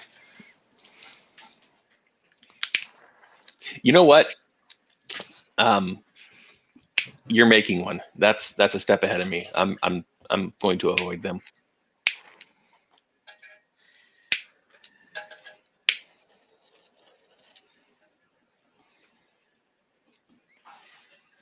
So what I'm doing there is when you print almost anything, realistically, on the printed bed, on a textured sheet especially, when you go to pull it off, you'll get a little bit of white that occurs. So if you just lightly kiss it with a flame quickly or a heat gun, you can basically recrystallize the polymer from where you pulled it, and you get a nice, clean, shiny part. Nice, clean, shiny part.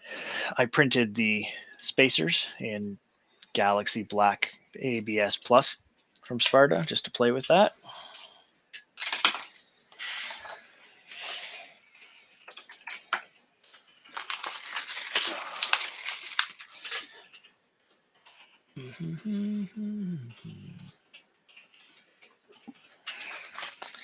All right, I got a feeling I'm 5x10 button heads. We're gonna need those quite a bit. There's a lot of them. Let's pull them right out.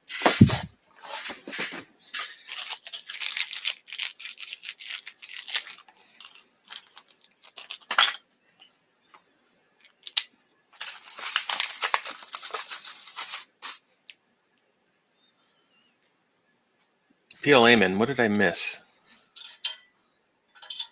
I've got live chat open here.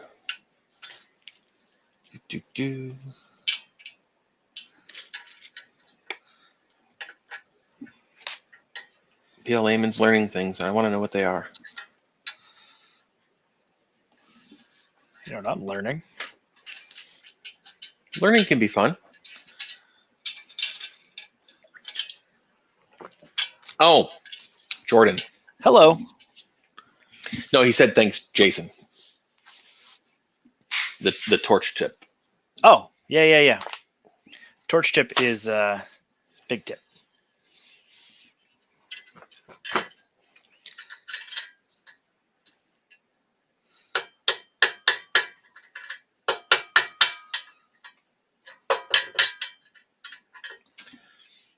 Okay. Everything's a hammer. Everything is a hammer. The T-nuts that I have are not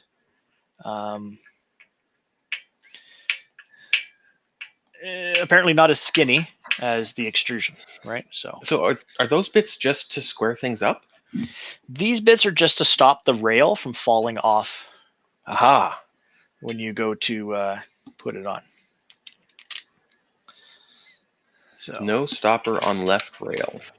On the bottom, yes. Okay. On the top, they get everything. And oh, maybe it's just that one T-nut. Huh, okay. Like Lance Armstrong, I got one nut's bigger than the other.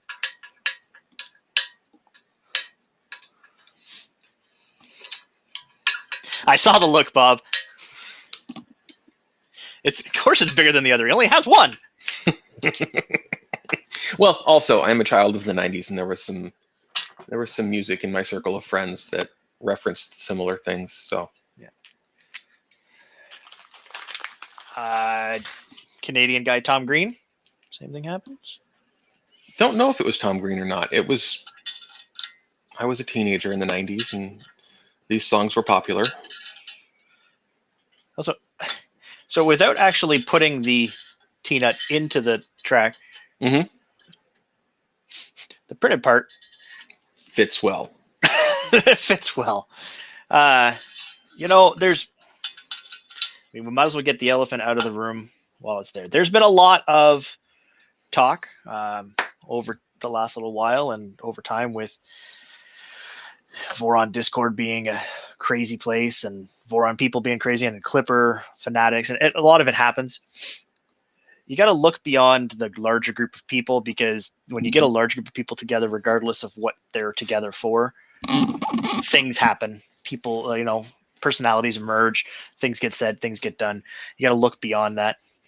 I look at this printer and I say, it's a nice printer. I like it. I build a printer. Here's my take on that, and the reason why I'm staying away from all of the Vorons. It has nothing to do with the machinery. It has nothing to do with the printer. I don't want to learn firmware.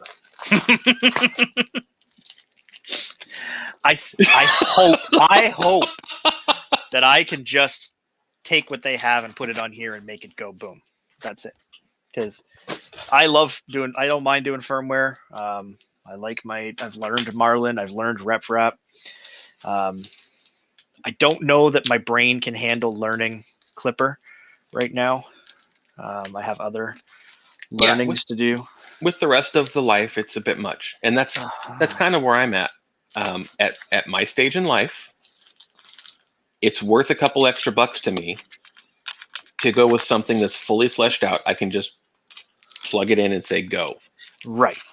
Well, and again, I think this also comes back to the initial conversation that you need to have with yourself about what are you doing in 3D printing? Why? Correct. Yep. Are you here to tinker? Are you here to hobby? Yep. Are you here to push go and make the pretty stuff? That's where I'm at. Are you here to learn more about the physical construction of the equipment? Are you here to learn more about the printing techniques? Are you here to learn about making pretty like pretty statues that don't have any structural integrity whatsoever. Every single person has different reasons for being in 3D printing, and some of those reasons, like any good Venn diagram, there's overlap. Correct. I am all for building a good kit of hardware. I enjoy it. It's fun for me. Software, my brain just says no. Right. I have, for the longest time, held true to a belief that I don't like programming. My brain just doesn't go well with it sometimes, and I don't do it. But I've learned how to do Marlin. I've learned how to do things. And when you're in a hobby for long enough, you're going to pick up some key phrases or words that mean things in the different firmwares. Mm-hmm. And most of them, the RepRap firmwares, the Marlins, use similar terms for most things. Learning a new language for it does not appeal to me. And I know that there is a reason for what was done and how it was done. I know that there is terminology that is used that makes perfect sense. If you're looking at it from a fresh perspective, I understand that. But I also know that just something I want to stay away from. Yeah, I will learn it, and because that's just what I do, right? I get into it, I play with it, I learn it, I modify it. But I also don't see anything wrong with not.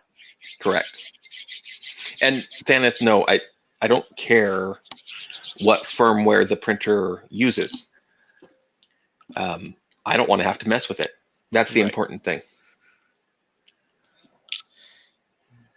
So behind Bob, you will see two bears. Those are the Bear project based off an MK3 beef frame upgrade. There's extruder changes, some hardware changes and stuff.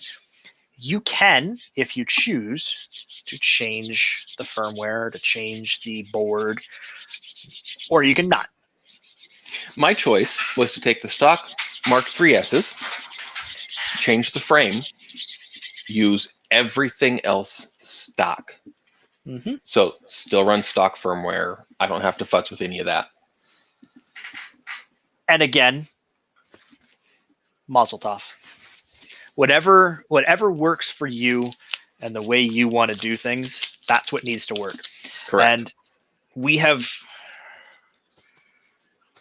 not to get too deep on it all, but we've gotten away from that as a group of people all together around the world to just let people do their own thing as long as it's not hurting anybody. You do you, I do me. We meet in the middle. We hang out. Again, as long as you're not hurting anybody. You hurt somebody and you're not cool. But there are different, what was that thing? Different strokes for different folks, right? Mm-hmm. Some people want to learn firmware. I know Chris, or Cocky, when he first got into doing his Marlin or his SwitchWire, or not SwitchWire, his V0, he was, this clipper, it's brutal, like, I don't like it, this, that, he was really not a fan. Mm-hmm. It took a little bit of play. His opinion was influenced by his prior experience and knowing the Marlin language to some extent. Oh yeah, he definitely knows it better than he did this. Now that he's played with it for a bit, he likes parts of it. Yeah, he loves pretty it. happy with parts of it. Yep.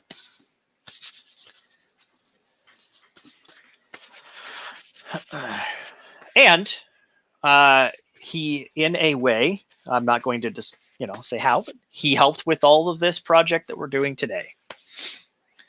Because Chris is good people and he wants to help his friends. And I have a needle full of grease and I like it. Okay. What's wrong? Well, we're not going to talk about your lubricant applicator or its tip.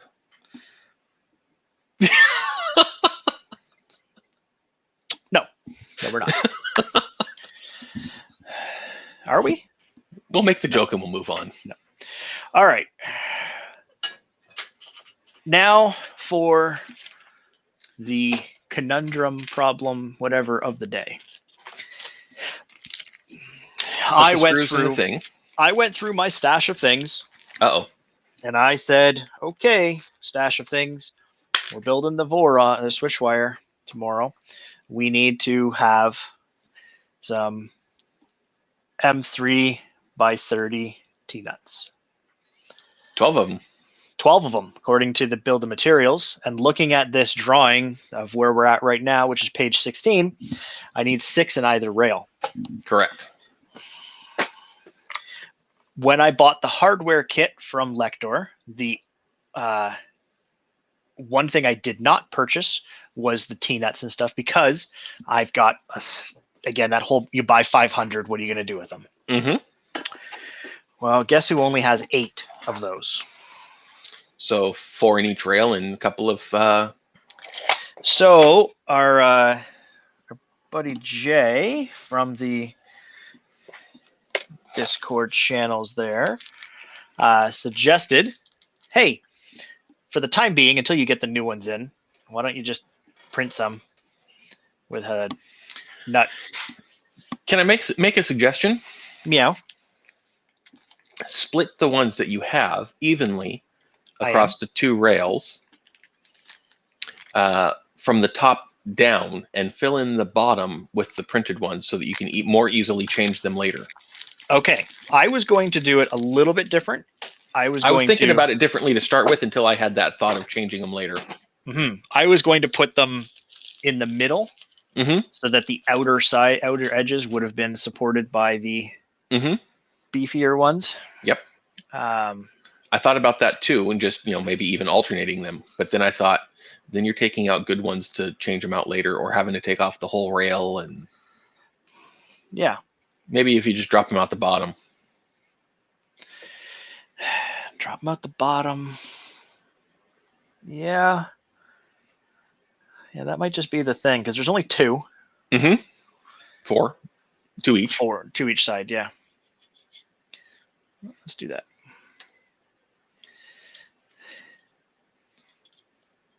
That's what I'm here for, right? To think up things and make you do more work. Yep.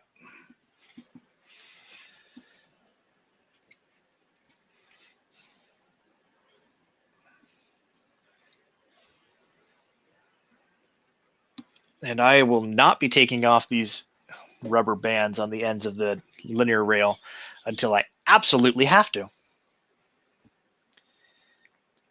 Okay.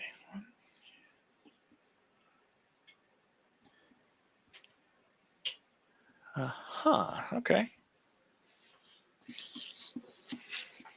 There's more holes.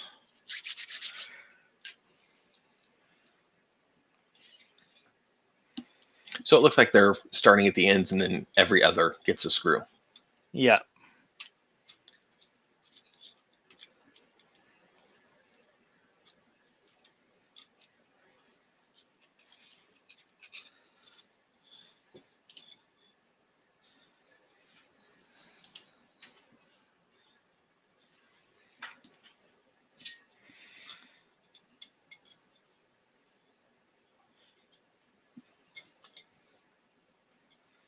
Yeah, we talked about greasing these rails or other rails for I think it was a couple of weeks that we went back and forth and trying to think about the right way or the best way or the most efficient. With the way there is a lot of differing opinions. Yes. I think it also comes down to the quality of the rail that you're getting. More quality, more better.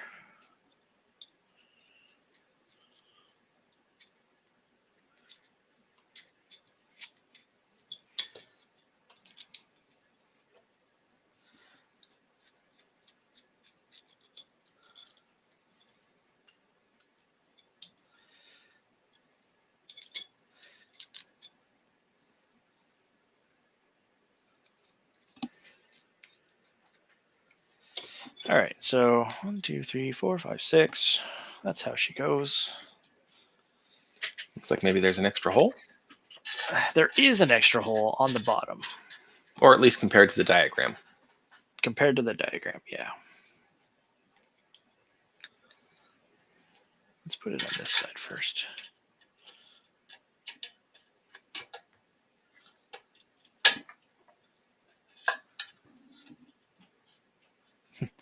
And that is why you have the stoppers.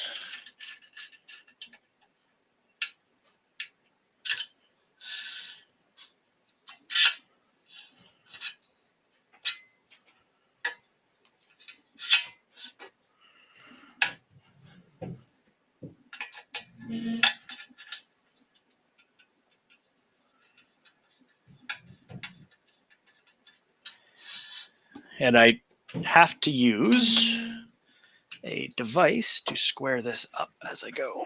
The printed jig. Printed jig. So I clip that on there. Clip that on there.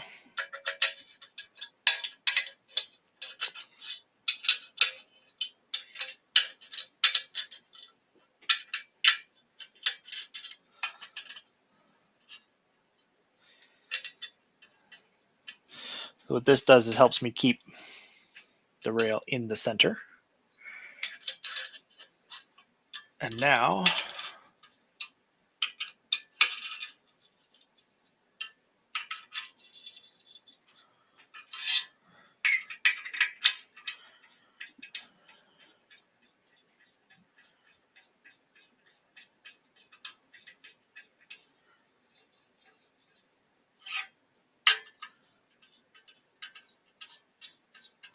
why do I feel like those are just not even doing anything? Probably not.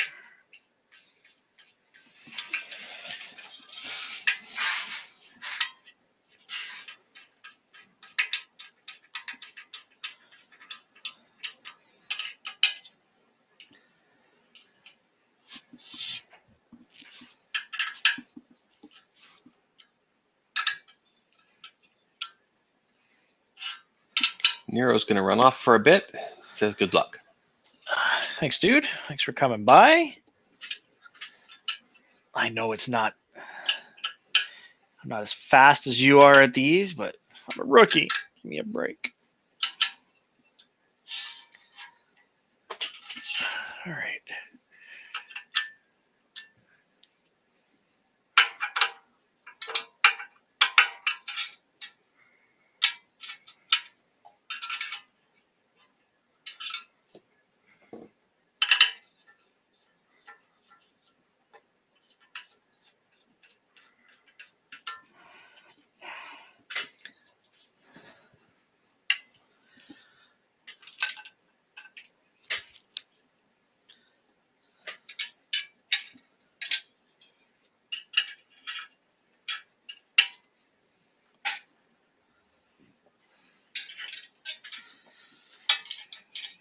Things not lining up right. What it is, it's because of the not printed correct, nuts. the printed nut. Okay, it turned. It just didn't feel like it had turned.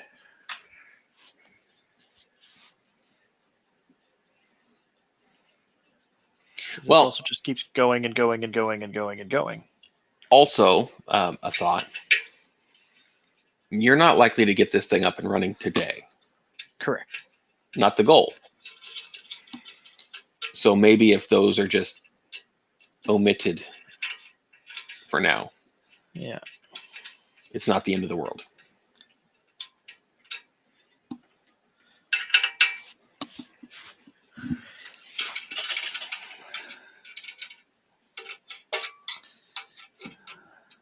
You know, stuff happens.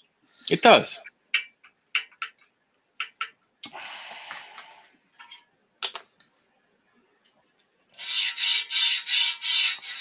Ron is going to pick up a new rack for the resin printers. Ooh. Have fun with that.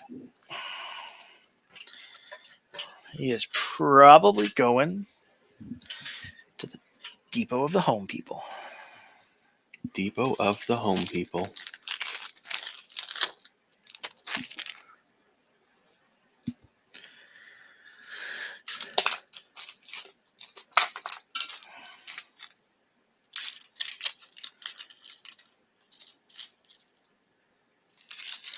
My original estimate too for what we're going to get to as Mhm. far as where we're at today with the tapping and stuff might just be delayed, but these things, they happen. These things do happen.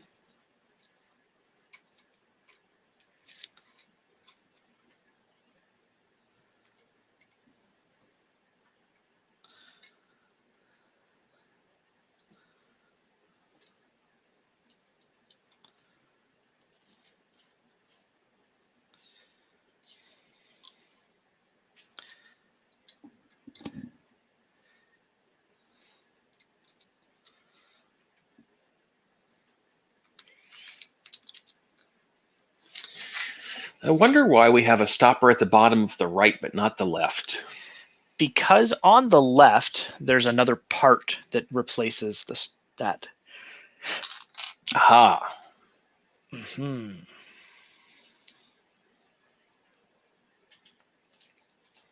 Well, then I'll stop wondering. Oh, I think I know what the problem is here. Let me verify that.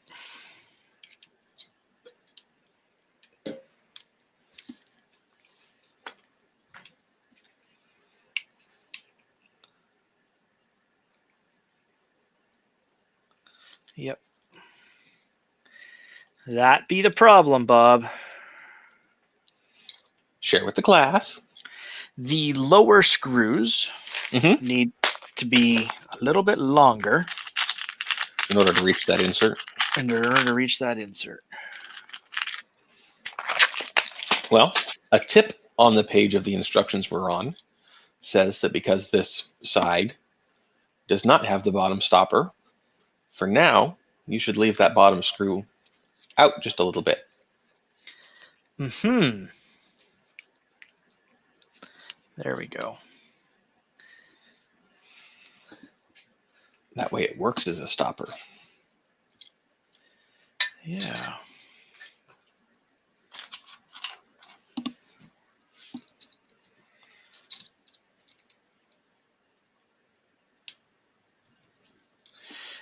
Well, and this is the other thing is put your nuts on your rail beforehand. It's just silly to try to do it afterwards.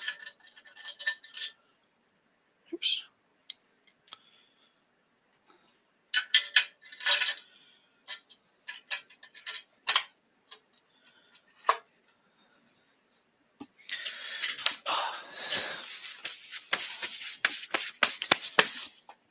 Handy stuff to keep around.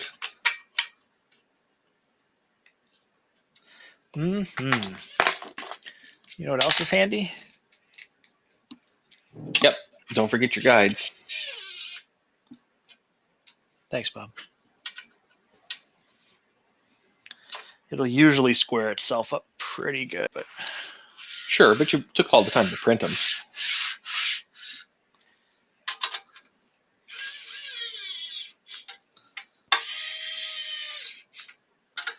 wow, stick. Wow, stick. By Ronco. I hope you had those commercials in Canada. Oh, you just set it and forget it? No, the old Ronco commercials, the Pocket Fisherman, the Pasta Maker, Ron Popeil.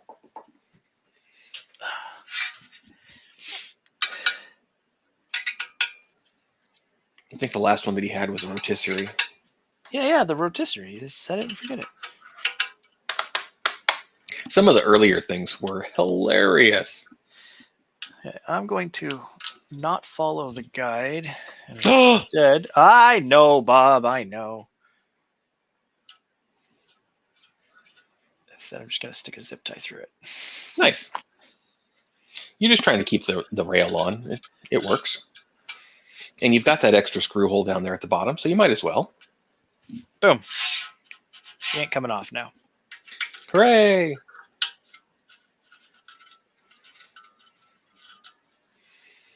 Now, if I can. 3D printing and painting Jerry has stopped by.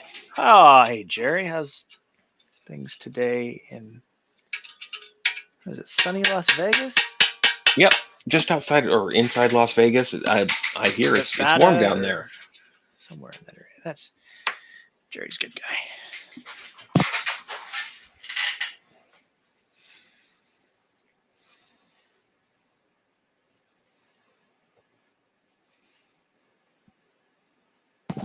Come out, little piggy. There you go.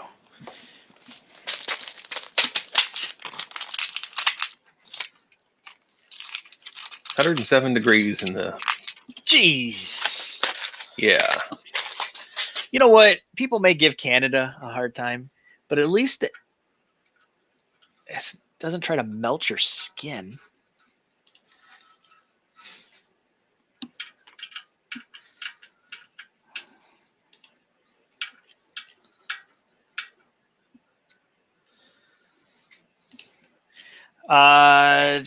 Justin, the SwitchWire panel kits. The inside ABS panel set is what the bottom panel, printer, electronics divider, and what else? So there's the panels that go inside from top to bottom and on the bottom itself. I'm not certain if the ones included also are the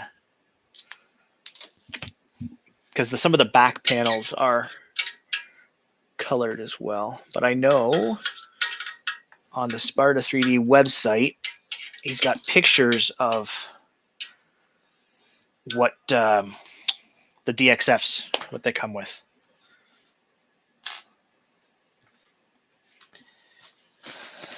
Okay. Delightful.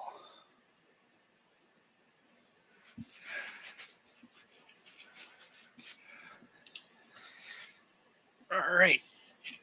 That is one gantry frame. Moving on down, Bob. Moving on down. Might take a hydration break here. Well, that would be page 17. They left it blank so you could have a drink. Oh, is it like the gummy bear stages in a Prusa build? This is water time? That's good. All right.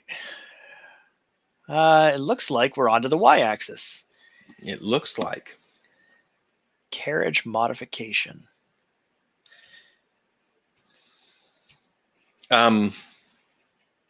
Wait, what? Yeah. Okay, let's check our plate and see if this is a necessary I don't think I have step. to do that. I don't think I have to do that because I hope I didn't. I didn't print that spacer. I'm going to go ahead and say I hope it's not a thing. So it looks like there should be 4 holes in the middle that are in a square, but they're off center. Are they off center?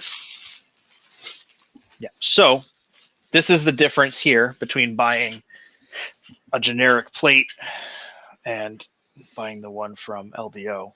Ah, there you go. There's the angle. So you've got the 4 holes and then the offset holes. Look at that.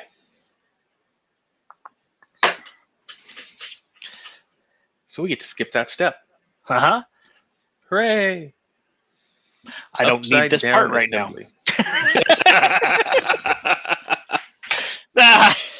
But we did have to confirm. So I had to confirm. I had to check. I had to know. All right. Let's get some parts organized here. Mark says he had some racking on his Z of the SwitchWire when he did his build. Take a good look at the spacing between the Z rails when you get to that stage to make sure it's really smooth top to bottom.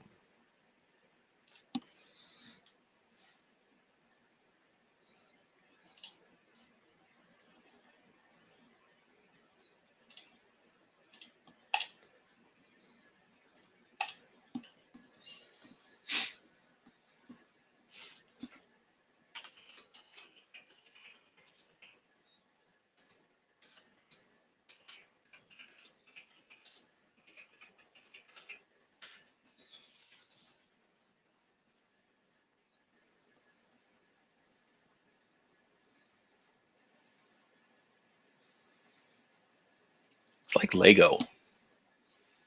I keep my Lego in a bin similar to that. And usually, which part do I want? The problem with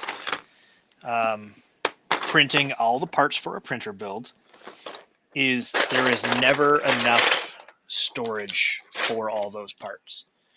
And short of even using a sorter mode to put them all in, or labeling them out by step.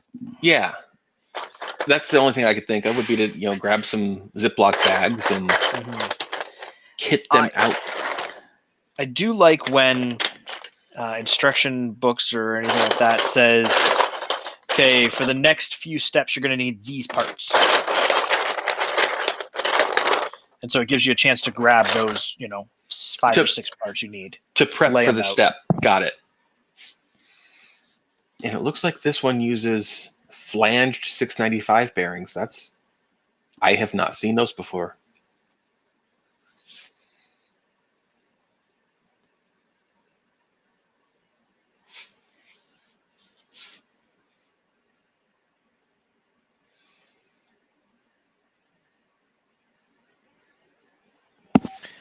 This is the part I was looking for. It's not small, but it's thin, and it just kind of hid. Mm-hmm. I'm just going to jump ahead a few steps here and make sure that... Well, we'll come back to page 20 when we're ready for it. Yeah, I just want to see what other parts I need to get out while I'm getting. Let me tell you. While the getting's good. A little frustrating.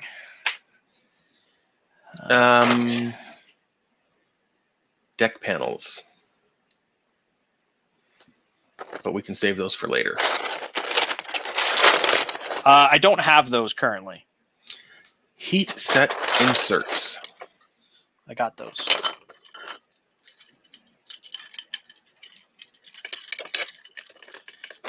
So that's the part that goes down there for keeping that carriage on. Got it. Justin says 695-2BR or 695-ZZ.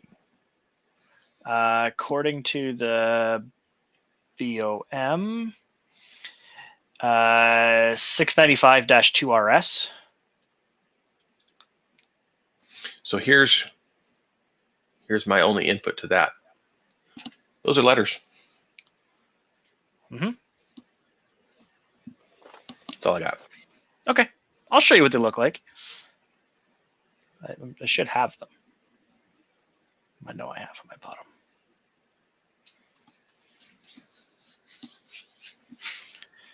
them. All right. Okay, so here's the other thing is because of, again, coloring the parts, I can look at the Fusion model and go, okay, the part I'm looking for is purple.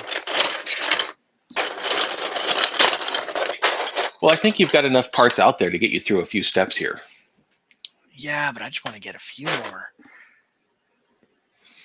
And Mike has joined us. Hey, it's that guy. Good afternoon, Mike. Okay. So I've managed to get parts down to page 30. So I'm going to scroll back up. We are at this stage right here. So, before. Meow. Heat set inserts is in a couple of steps. Soldering iron heats up in 35 seconds. Thank you. M3 by 30.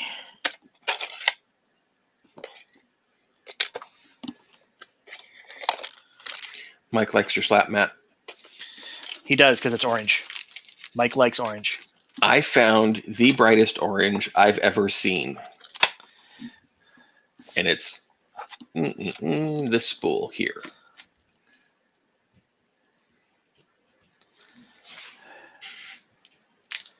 Okay, I'm pretty sure these are the shims I need. It's just a shim ring.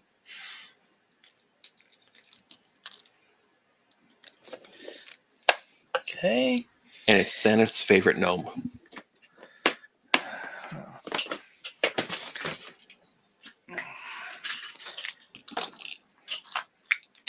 Mike, it's a Jesse mixtape, part of the monthly subscription. Yeah, don't. Oh, Mike, I'm sorry, buddy. We can't get it. Okay, so this is a shimmed or a flanged bearing. Let me. So is that the rubber seal or the metal seal? Rubber seal. So what happens is when you take two of these and you put them together, You get an idler out of it. you get an idler with a flange on it. It's better than that, Mike, because it's a mixtape. It's not available in the store.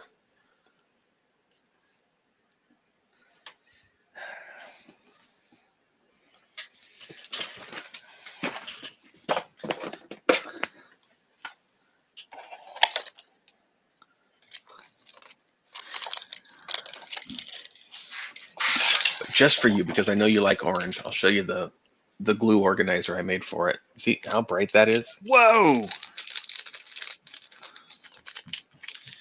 All right, I grabbed the wrong screw, so that's a better screw to use.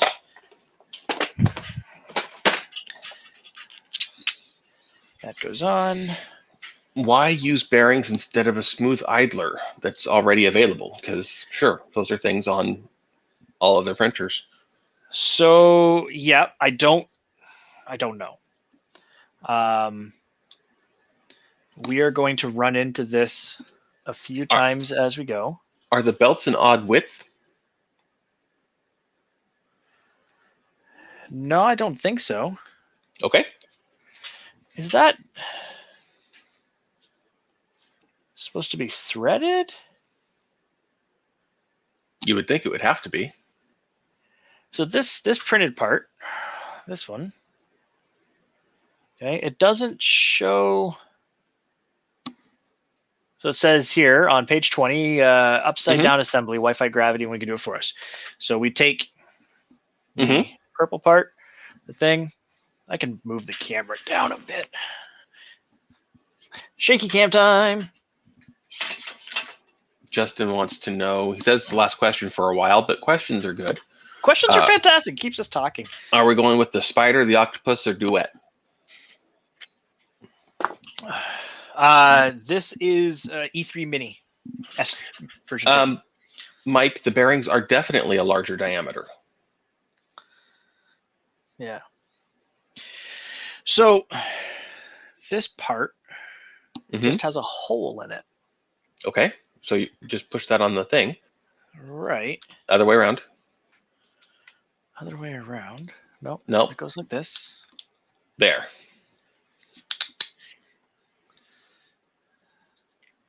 Is it not? I guess it just sits there. Well, this is.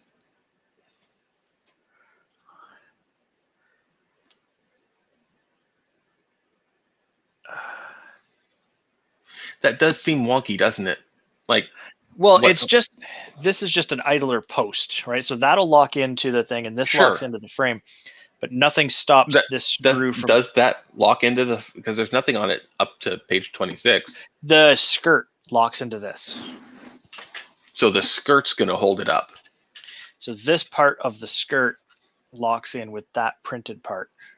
Okay. And that's what that's what holds this bar together. This gets held on the 2020. Nothing seems to hold this in relation to the other side. Do you have an extra nut, and is there enough thread exposed to use it? No. Negative. We're gonna roll with it. It's not like it's. I mean, it's not coming apart, and all it is just a post. Realistically, I think they must have done that so you don't tighten it down. So you don't squeeze it and make it not move smoothly. So you don't make it a non-idler anymore. Yeah. All right. Well,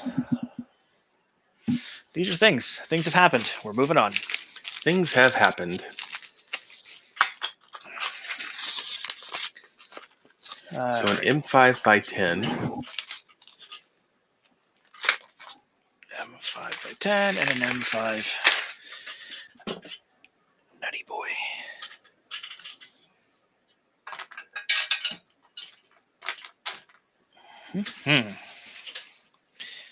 Keep that around because I'm going to need it.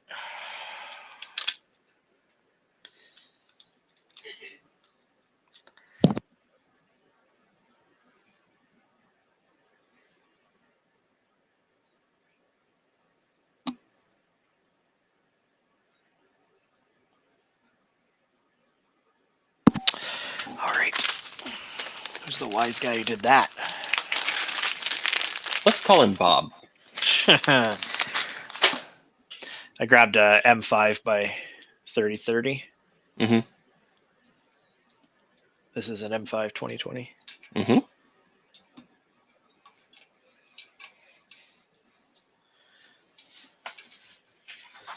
One just won't work, Captain.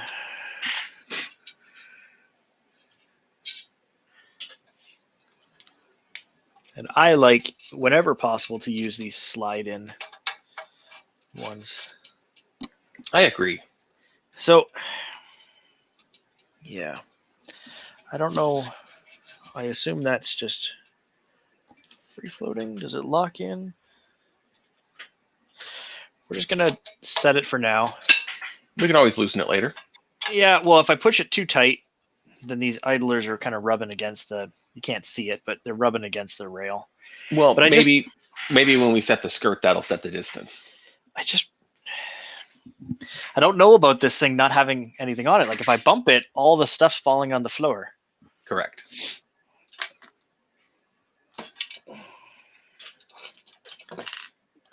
Let's put it there, because then at least if I bump it, it falls. Well, as the old joke goes, doctor, it hurts when I do this. Well, then don't do that. Mm-hmm.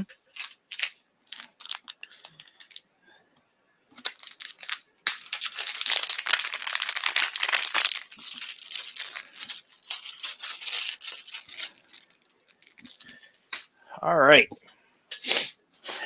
Time for the first motor, Bob. Time for the first motor. And it is a Y motor. Because you need to move the belt. That's why.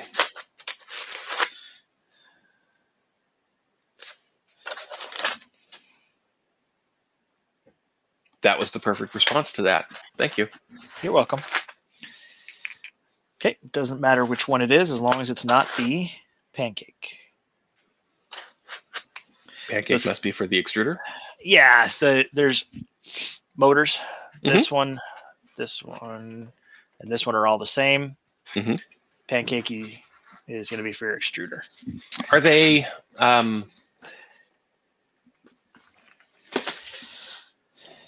don't have the right words. Hardwired or removable wired? Removable wired. Got it. Yeah. And it doesn't seem to. Well, it does show kind of where the motor, like the plug. The plug's supposed to go, and we're going to work with that as we go here. Now we are on to idler bedding. Now, all right, here we are. This is a good little note. Grub screws, aka the root of all issues. Right. Use thread locker on all grub screws after you set their position. Loose grub screws account for the majority of issues that users report. Save yourself hours of troubleshooting and apply thread locker to all grub screws during the build. My problem I have currently is this is the part, the motor. Grub screw goes on. Okay, let's just set it there.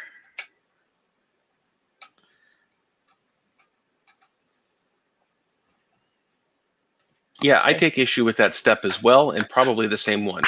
Okay, this plate goes on. Okay, this part goes on top of that. Mm-hmm. And at some point, I have to be able to run the belt through here. Mm-hmm. And so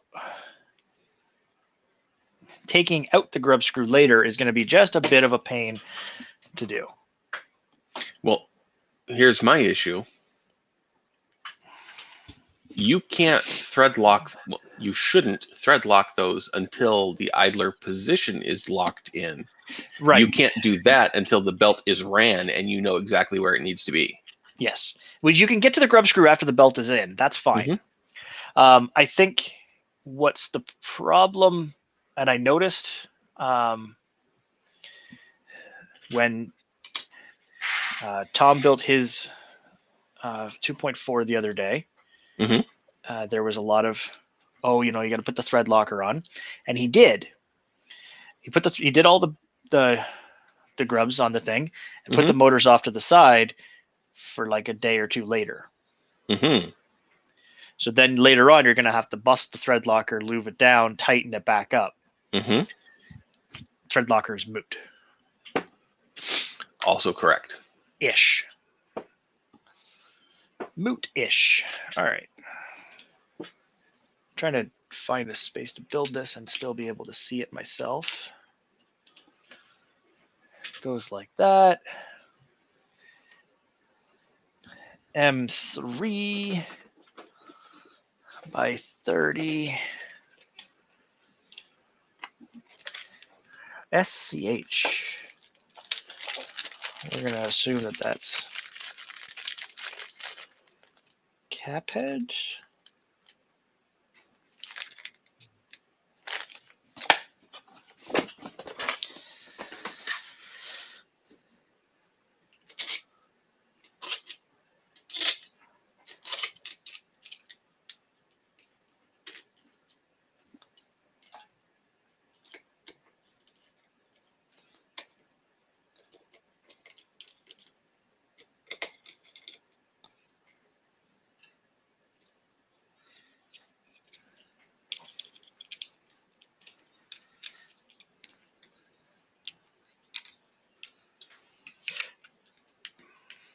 Okay, there we go. That's good. And we're going to need to do another M5.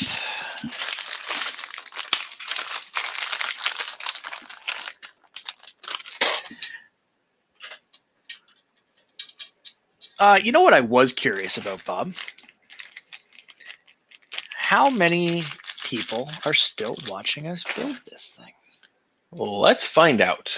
That number appears to be 24. Oh. Well, thanks. And Chris Travis just stopped by. Chris Travis.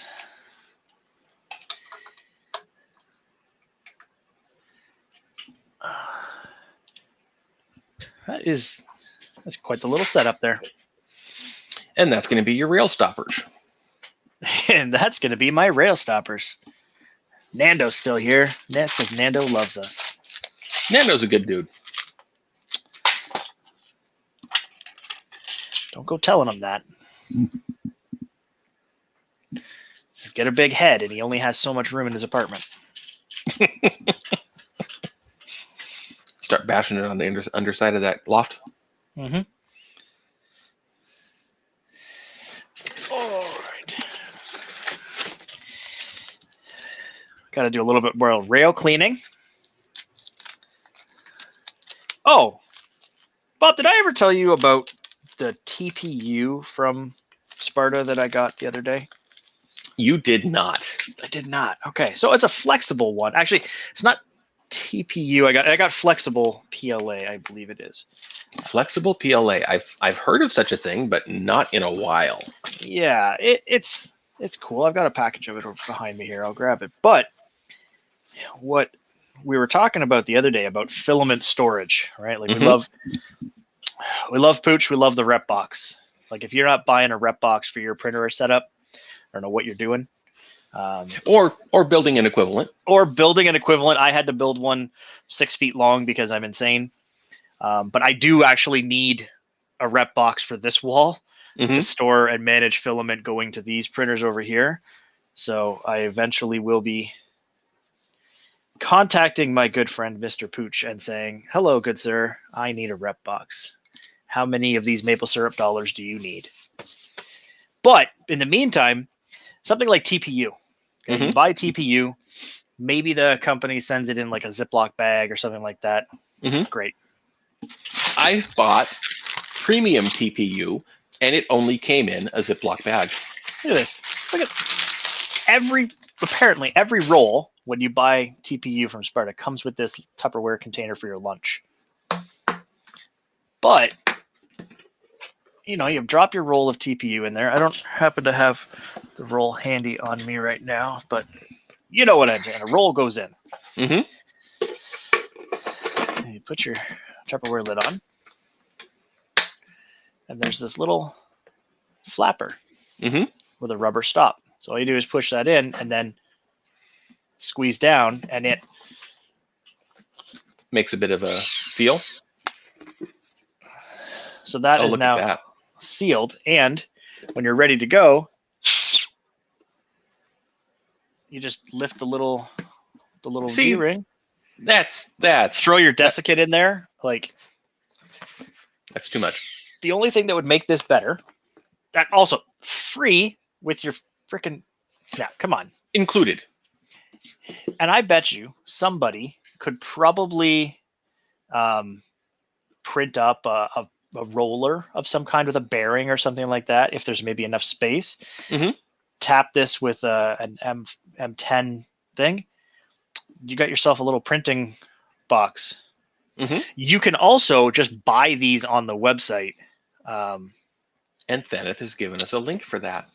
Oh, of course he did, Thaneth. But you could buy them to put whatever you want in there.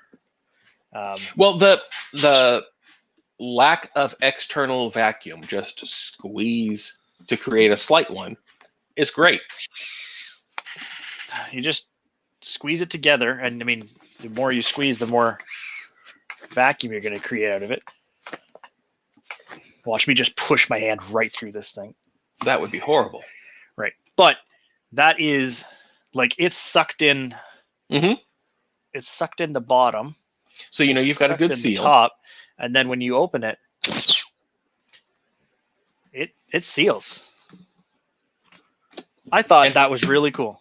Well, for that to be included with your flexibles, Yeah, is above and beyond what I have seen before. I don't think I've seen anybody doing something like that. Now, Polyalchemy's got their vacuum bag system, but it doesn't come with the filament. Correct, that's separate. Even the filament doesn't even come in those bags. No, Prusa Mint does come in a really thick bag. It is a reclosable bag, I believe, but a reclosable thick bag, which is great. I've also, I don't know about you, but when you open up a roll of filament, you just kind of pop your thumb through the plastic and pull, right? I cut them open, but yeah. I almost broke my thumb the other day trying to open a roll of Sparta filament. The bag is like 3 mil thick poly, like that it comes in the seal. So it sounds like what you're saying is he pays I'm rubbing attention it in to your details. face that I have Sparta, but you have Jesse. Like, I'm rubbing it in your face. Okay. Well, if you're going to go ahead and just pull it out like that, I can order Sparta too. It's available in the U.S. It is international shippable. International shipping available on all orders. It's just. But these details that he's paid attention to, because he does spec these things out, it's fantastic. It's nice. And if I can't rub it in your face, what's the good? Correct. It's almost worth placing an order with Sparta just to prevent it. You know what? You should. And I bet you if you put my name in the comment section, you'll pay 5% extra.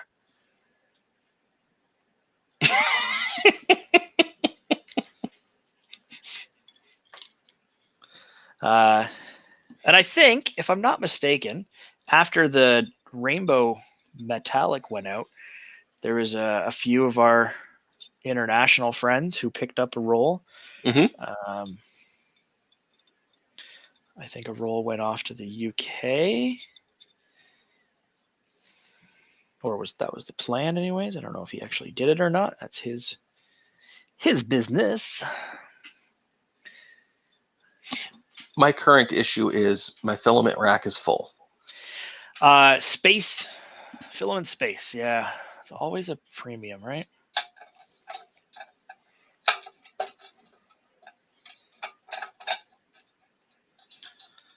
Always a premium.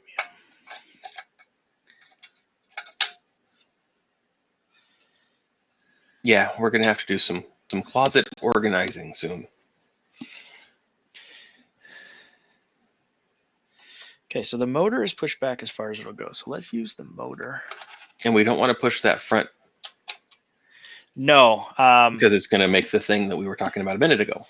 I'm going to push the rail against this back motor plate because the motor is as far back as it goes. I assume basically by pushing these two together, when I pull them out, I should be able to use that as a tensioner as well.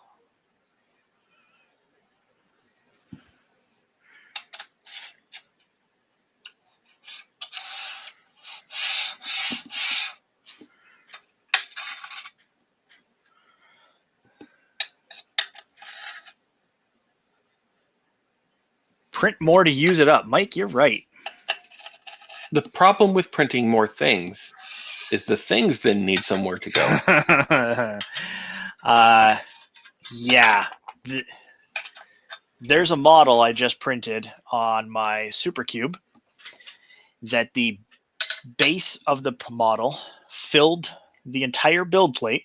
That's 300 by 300 by 300. And I don't know where I'm going to put it.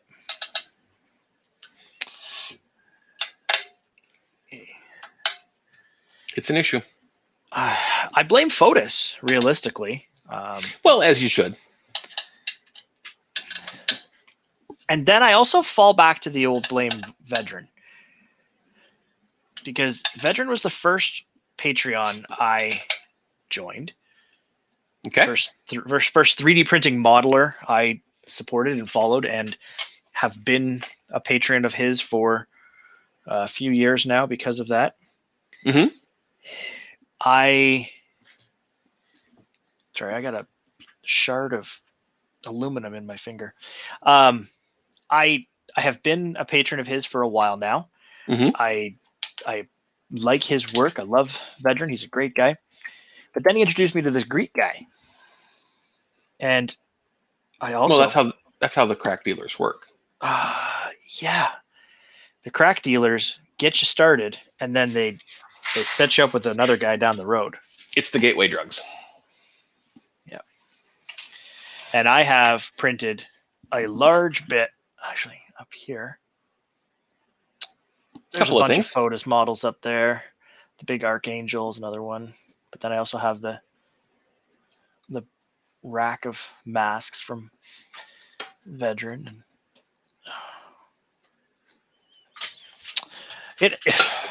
It's a mess. It just happens. What do you do with these things? I've printed some of his busts, like 400% scale on the Predator. What do you do? Well, you print the things and you hope that eventually you can find homes for them. Yeah, I have my own Vedran mini dude. Like, I have a mini guy. That was the most amazing birthday present. And I have a giant one. I don't know where to put him. He might become a garden gnome in the garden.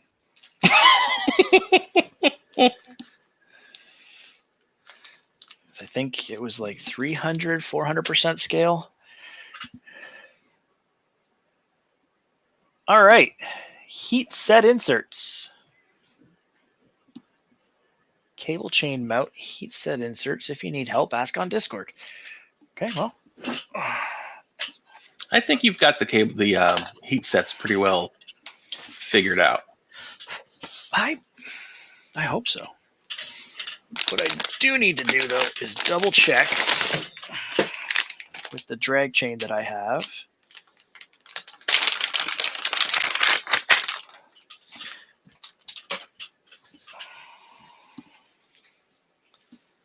Let's see. Okay, I understand how that works.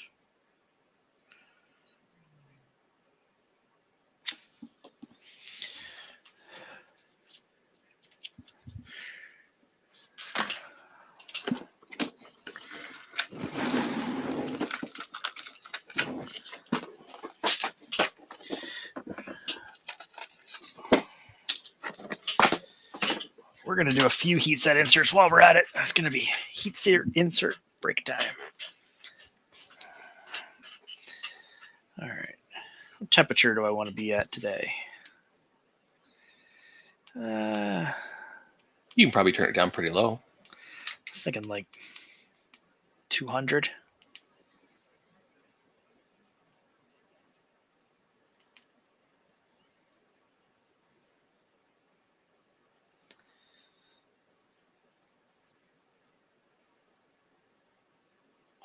Already starting to get warm. I do enjoy this soldering iron I bought. Well, that's the thing with the hot irons, right? They get hot. Ceramic insert, yeah, they get nice and piping. Those ceramic heaters are fantastic. Okay, so I need 3 heat set inserts in this part.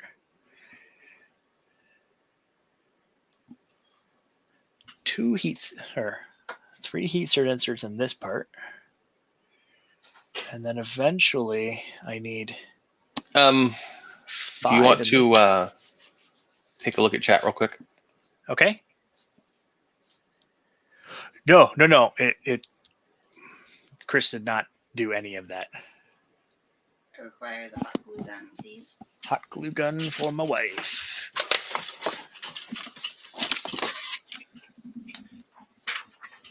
On a platter. Well, I got 20 seconds. But still, you got the idea. I got the idea. I love the idea. Almost the end of school year, so Kathleen's working on some gifts for the kids' teachers. Sure. No, so Chris, no, you did not start a big drama fest or anything with that. I genuinely looked at the Patreon because my wife likes Lilo and Stitch. My kids like Lilo and Stitch. I thought, hey, I might like to print that Lilo and Stitch. And I don't know whether it was just my mood at the time or what, but I did not like the tone of that tier message. The putting down of one to make another one look better. You will never get ahead by putting somebody else down first. That's just not how the world works.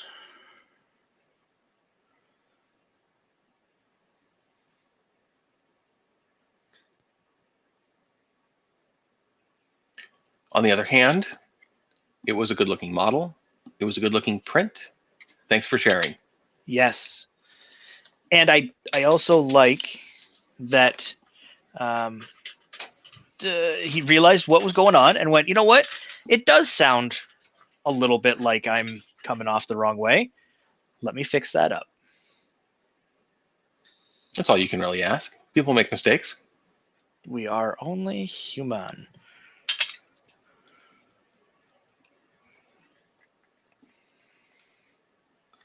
So my trick with the heat set insert is I will heat it up and push it in. And then I just take these needles, the tweezers, and I use the back side of it. It's a metal flat surface.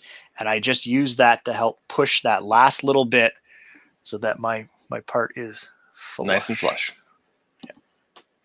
And then when I drop a heat set insert on the floor, I just say, well, you've rolled off to Narnia. Have a good life.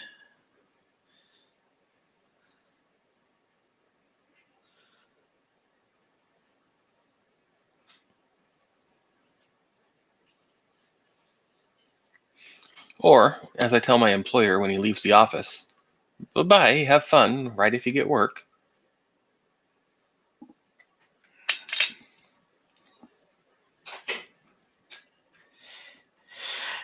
And I'm sorry, Chris, if my statement the other day caused any undue anything towards anyone there. It was not my intention to start something, and then there was some people jumping in there from that never used their Twitter account since day one, and that's fine. I'm not out to cause trouble. I'm not out to attack other people, or I just know that a lot of designers work very, very hard. Well, and he does too. Everybody works hard, and everybody deserves a fair shake. Well, part of it is also that as time progresses, we've become friends with some of these people. And to see somebody... Well, that's it. It's not just attacking a designer. That there was... He wasn't attacking anybody in particular. No. He was making a blatant statement about everybody. And that's the thing is, you know, I am friends with Veteran. Like I'm genuinely friends with him. I'm genuinely friends with Fotis. I don't like when people say mean things about my friends. You ever say anything mean about my Bob, and I'm coming after you with one leg, and I'm gonna get you. But you have to say that because you live in the basement. Correct. Slim Gig, where did you get that heat gun? I think he probably means the iron. Yeah. Soldering iron. This was an Amazon special. It was $20-$30, something like that. It wasn't very expensive.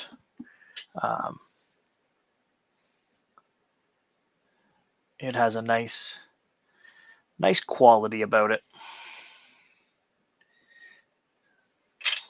And it comes with different tips. And so what I did is I put this fatter tip on, and this tip I now use as my heat set insert tip. I've just filed the edge just a little bit so it doesn't bite into the thread as much as it once did. I've seen a couple of, they look like brass tips. Yep.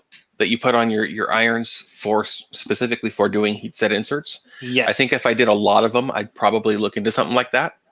So it's got more surface contact and a flatter profile on top to allow you to set your heat set insert better.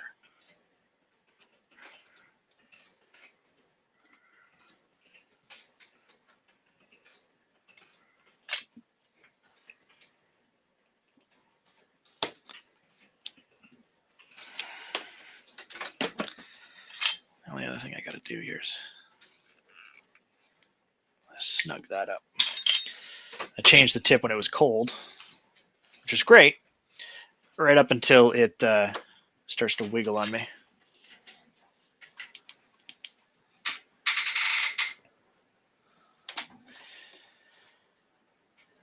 Oh, yeah. People have medical reasons. We've all got family things. And I know some artists that they are working hard all month to put out content, and they are putting out, 5-6 models a month. They're putting out 2 models a month. They're putting out 10 models a month. Patreon is not a shop. Okay. Correct. It is not a place that you go to buy models. You go there to support an artist or a person doing what they do. If that person is a YouTuber, you're supporting the YouTuber. If you're not getting it behind the scenes videos or extra content, you're supporting the person. If you don't like the content they're putting out anymore, it's your prerogative to no longer support that. That's fine. But some people treat it like a store. There's also something to be said for if you're supporting a person and they stop doing whatever it was that brought you in, it's okay to move on. Correct. If you no longer like what they're doing, it's okay to move on. Or if there's another alternative way to support, you can switch to that. Yep. There's nothing wrong with dropping a Patreon subscription or not subscribing or any of that kind of stuff. Or not supporting through Patreon, but you download their free models and share it on the internet. You tell your friends and family to, you like these models, or anything you can do to show your support in any way goes a long way. Like I don't have a monetized channel. I don't do YouTube very often. I do a lot more on Twitter and Instagram and stuff. Then if somebody says, "Hey, I want to support you," I say, "Cool, here's how." That's it.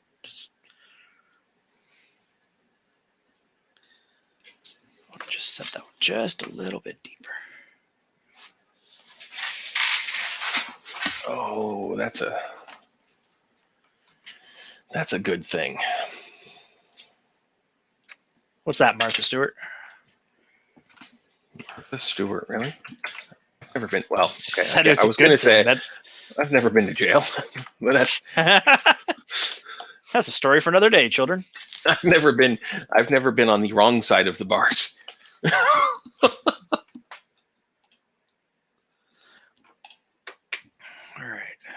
need 2 on this surface and then 3 in here.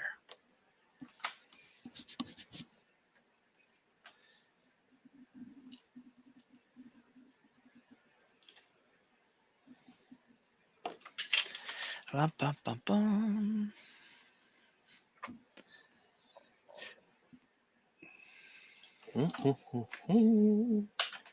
Any recommendations for a good soldering iron?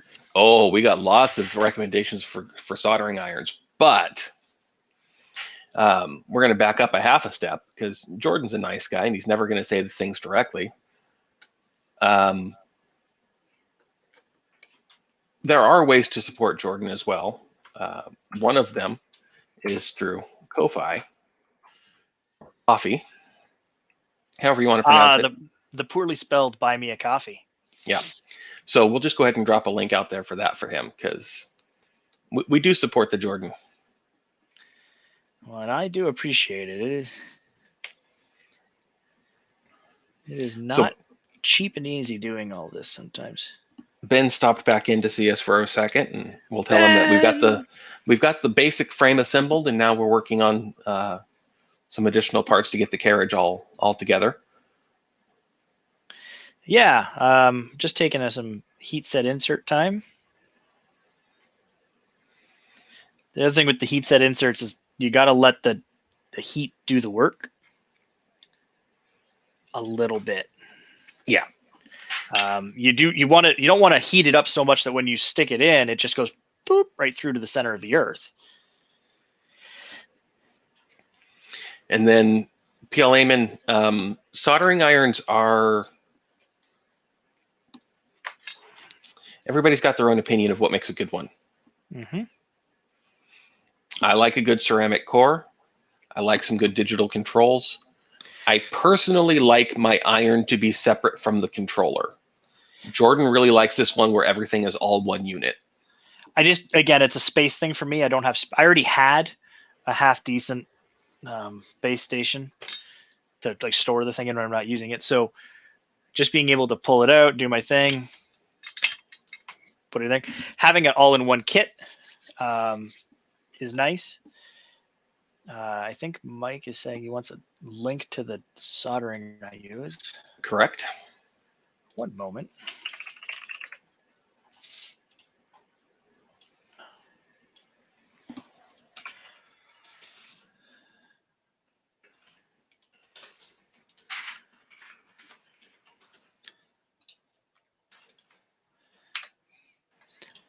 And that is an affiliate link. You don't have to use that link if you don't want to. You can just find the name of the thing and do your thing. If I don't make a dollar or penny off Amazon, it's okay. I'm fine. And for anyone who's not in Canada, obviously that's going to make a difference in what you're getting there. I personally don't like that link. It's way too long. I like a bigger station. I like a nice. I've got a Tenma unit that works pretty well. I'm happy with it.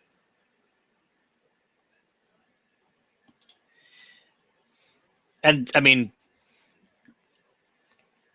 I will not consider myself an aficionado or expert on soldering. I have done my fair share over the years. I think it's not available anymore. What?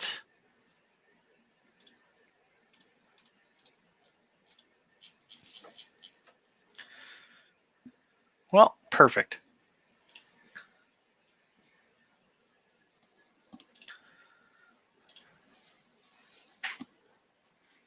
Sorry, bunch of luck, Mike. You should have bought it when I did.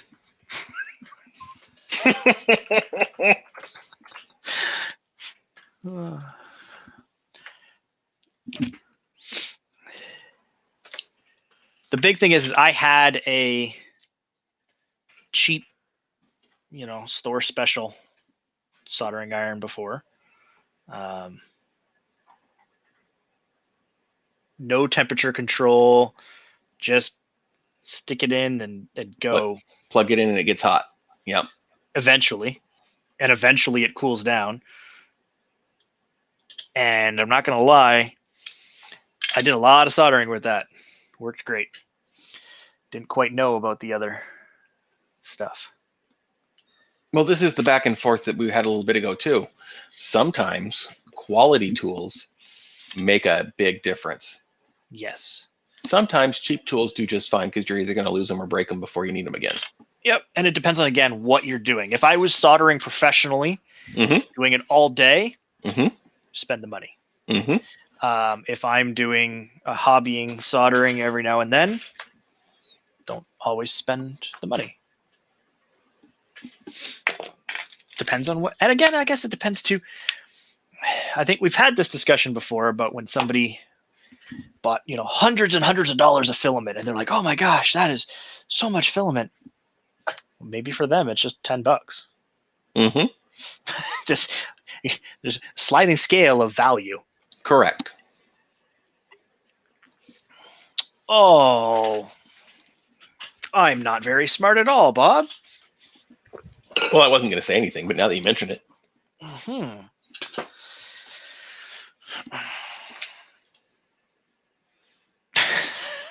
Did you notice the light got better now?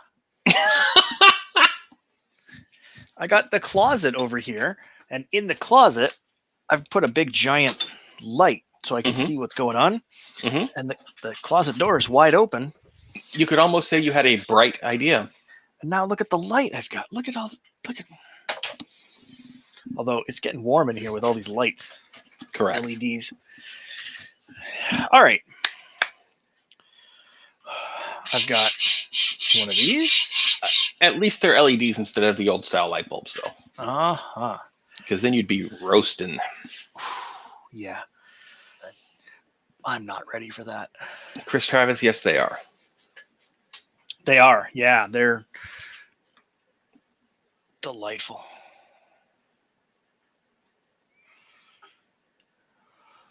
And because this tabletop is a half-inch sheet of MDF attached to a rolling cart that I made, I drilled holes in the table and I stick my tools right in the table. Can't lose them when they're part of the table. I mean, you could try, but it's not going to work. M3 by 10 or M5. M3 by 8. M5 by 10. I'm sorry. M5 by 10. What step are you on? I'm on page 25 now, Bob. Ah, see, I went to 26. Well, I got to put this in there.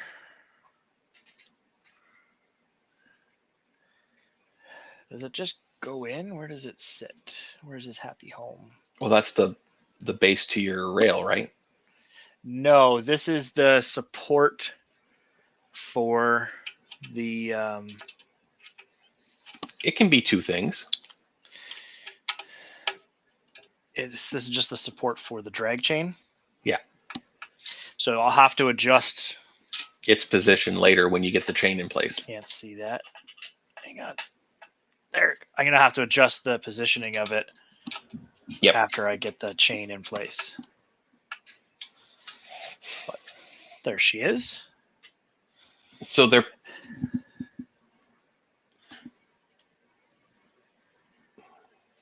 Well, sled time. Look into instructions later.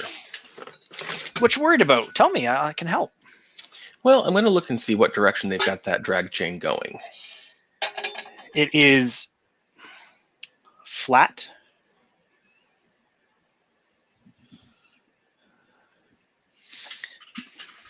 You take a look. M3 by 8. M3 by 8.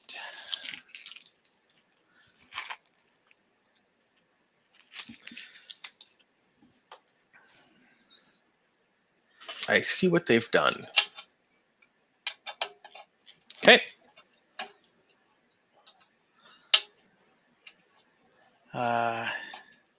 Oh, geez. What's happening here?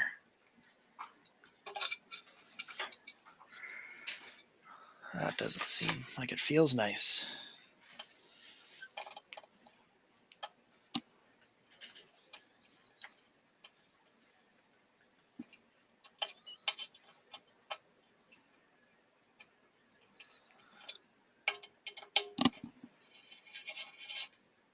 Okay, so that goes in nice.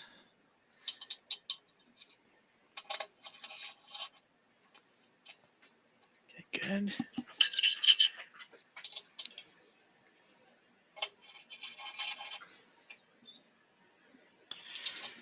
Before you start cranking things down on a, I've really put this thing in like there. It's almost worth having like a lazy Susan under your tabletop just so you can arrange these things. Oh. How many times have we watched? Maybe rolling build or cart number something? 2 will.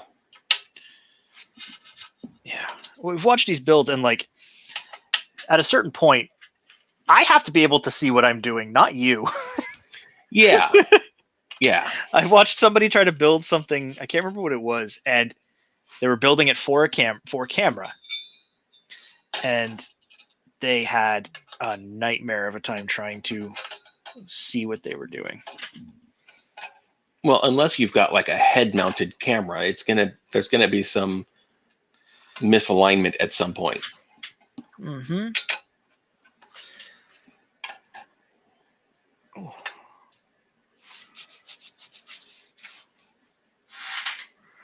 There we go. The screw just didn't want to Now, seat nicely. okay. What's wrong, Bob? I was just thinking about the offset of those holes and whether it mattered which side was which, but you're following the orientation they've got in the book, so you should be okay. Yeah. What you heard was the forming of a thought, and then me finishing the thought and figuring it out for myself. Okay. Well, I'm glad I could help. All right.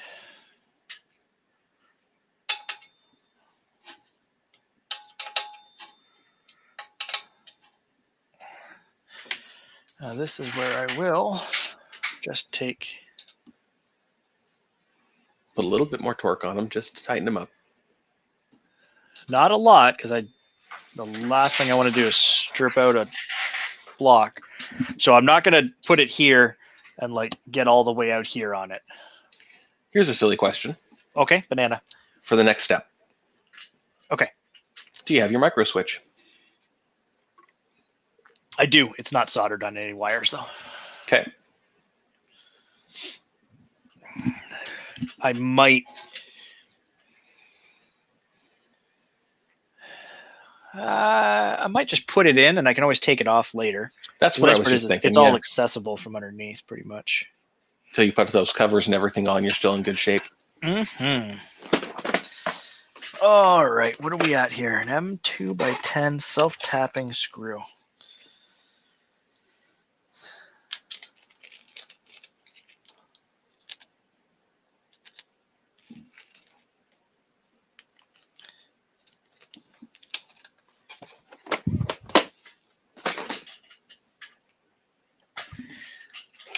Let's see.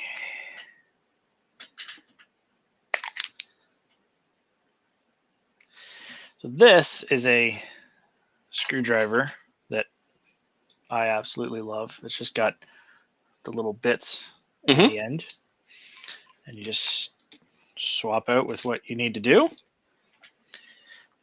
Now, little tip. Okay. Those tips also fit your wow stick. Yeah. The only problem with that is that this is, for some reason, a Phillips tipped screw. Yeah.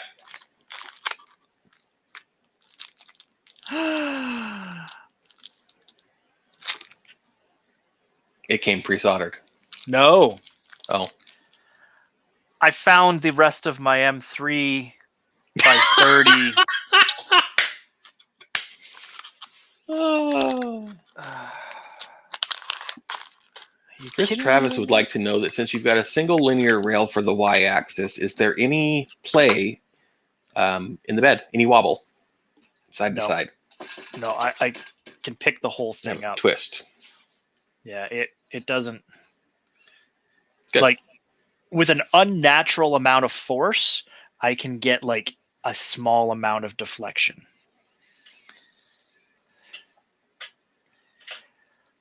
Yeah. Okay, so off off stream, I'm going to change these. Yeah. Yeah. Now that you've found them and ordered more. Yeah. I knew I had more. I feel better about myself now. I was Well, like, that's all no, that matters. I had them. I know I had them. So what I'm doing here is just looking at the picture, looking at the part, looking at the wire holes on it.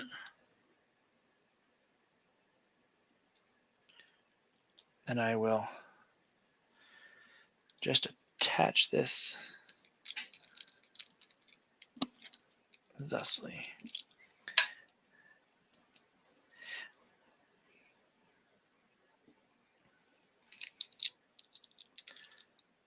I can always pull it off later. It's not the end of the world. It's just two little M2s. But getting them tapped in, like getting them lined up so that they cut the threads in your hand versus trying to do it from underneath. And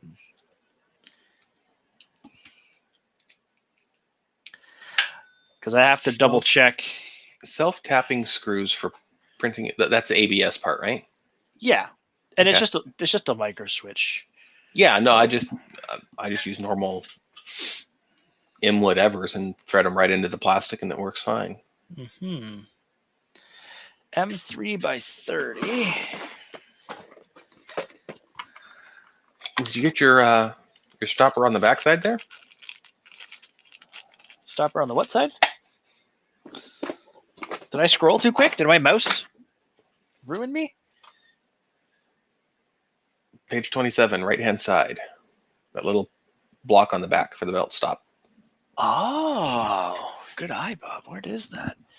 M3 by 12. Hey, I got to make my pay somehow.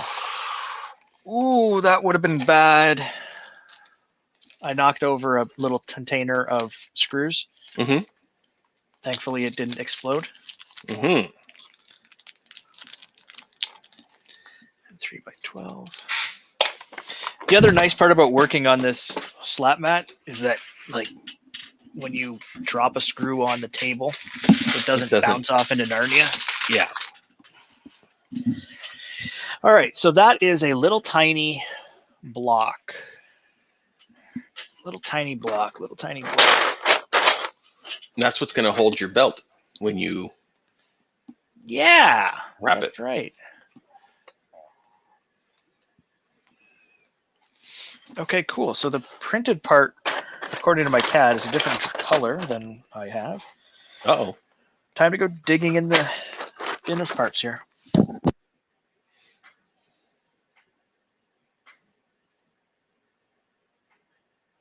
That was exceptionally fast, if that was the right part.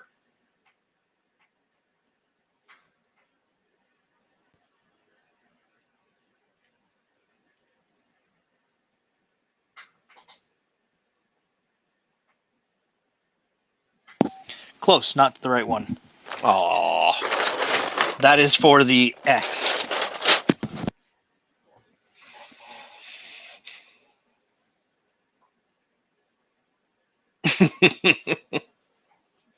Yes, Ben, it is a bed slinger.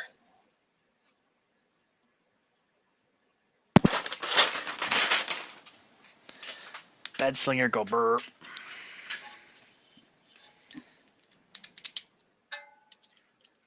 Correct. Okay, so this has to attach from this front side here.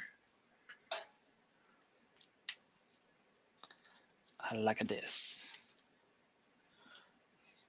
Okay. And that'll help you with the next picture, so it'll make more sense. So it has to sit out like that. I guess it can really only go one way. Oh, I see. Okay, good. I was worried for a second because there's the heat set insert is here. If you put a screw into a heat set insert like this, it's useless for the, but they've got it going that way. Yeah. So in this situation, a trapped nut would have done just as good if you're Mhm. designing your own outfit. I think I have a personal opinion that a trapped nut, even a square nut, would be better.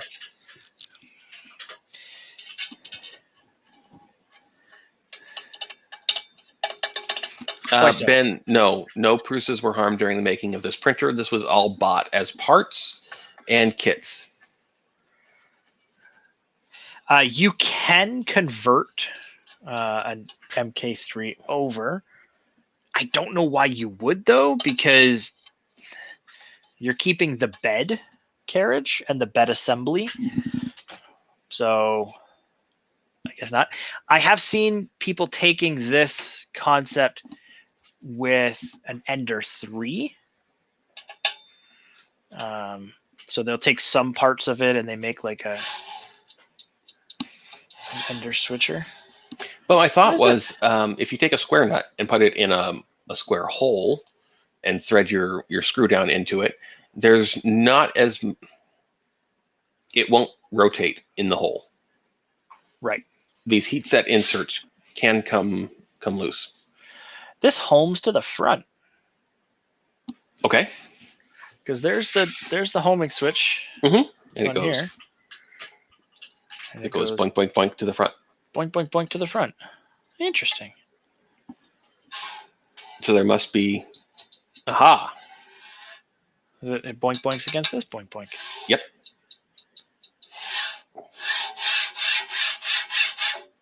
That's a noise. This moves like happy butter. Nice. Yeah, Joseph, I'm a big fan of the square nuts.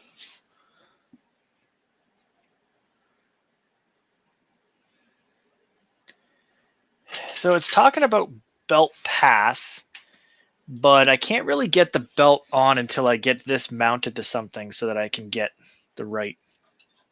Well, you can't distance. tension the belt until that's done. Yeah, and I don't want to cut belt. I can always run belt later. That's well, fine. I think the way they've got it there, you can leave the belt long. Yeah, I'm just gonna go without for now. Okay. It is odd that they've got that picture on page 29, including the skirts.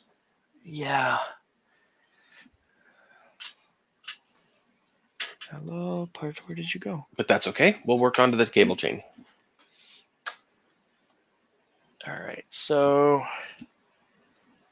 looks like it needs to go on this part here. This way. I'm so used to dealing with my Pruses that I see things like that step right there, and I go, but what about the bearings? Oh yeah, that's right. It's rails. Yeah.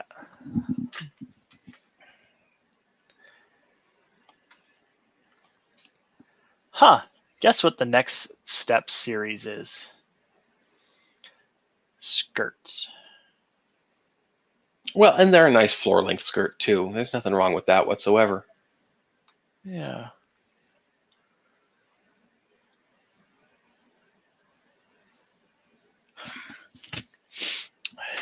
I feel like that's a thing. That is a thing.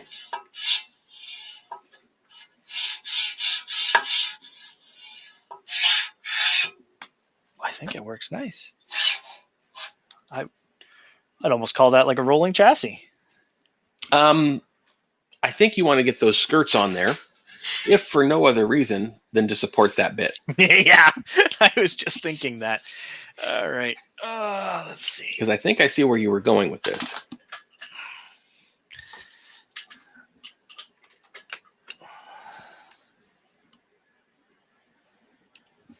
Turn back on the iron. And we grab our skirts. We even lift our skirts. On skirt. Okay, so I have more skirts than necessary. Of course you do. As I had a reprint that had to happen, and the file was 2 skirts on the bed. So I have more than skirts than I need. Okay, but we'll just call that extra for safety. Correct. You always need a margin of error. It's not bad to have a little extra skirt. I mean, as long as it's not dragging the floor when you walk, you're fine. Yeah. All right. So the thing is I don't know which ones are. I guess that maybe that's the extra one. Oh no, there's extra. Oh, what? How do I have like 17 middle ones? It looks like it's 2 different ones. Looks like there's 2 of that one. Yep. And that other one's different.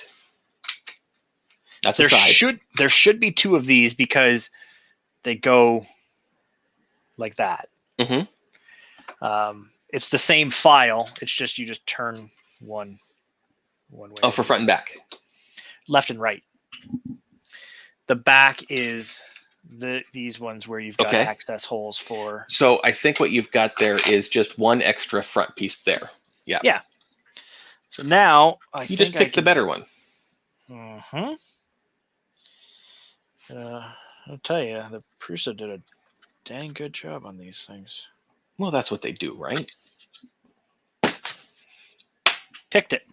The consensus seems to be the people who own the Prusa machines and other printers typically rely on their Prusas as their workhorses.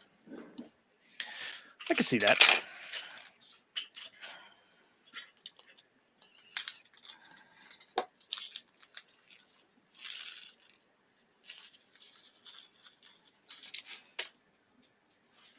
Heat set insert. Okay, so I need front skirt. This piece here gets one through the top. Ben says very slow workhorses, and that could very well be true.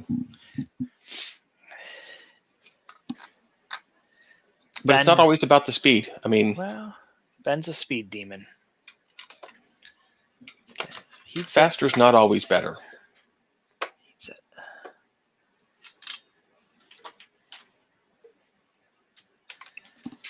Or stop and smell the plastic. Do you want to have a cringy segue moment? Okay. Speed really does matter when shopping. Shop Sparta3D.ca for really fast shipping. 1 to 2 days, FedEx priority. Sparta3D.ca. Ow, that was hot.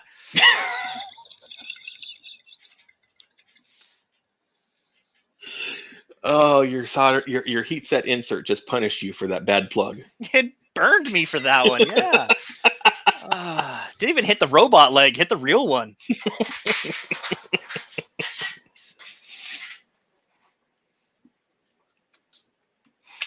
I gotta say though, that was pretty funny.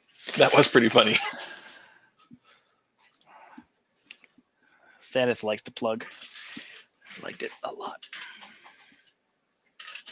Yeah, and we can make all the jokes we want. The fact is, it's a good place to buy from.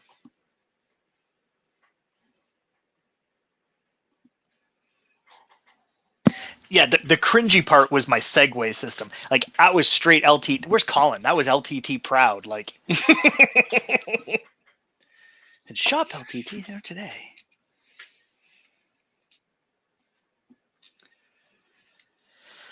Oh. Don't forget, use promo code MADMonkey and pay 20% more. That should really be a thing. Joe, can that be a thing, please?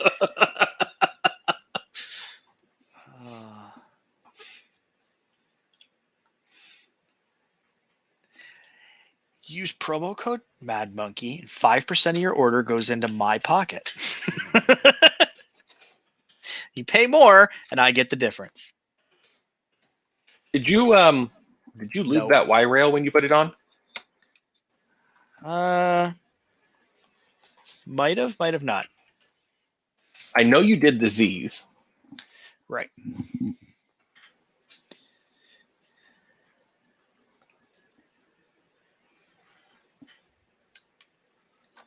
on out there, little heat sitters.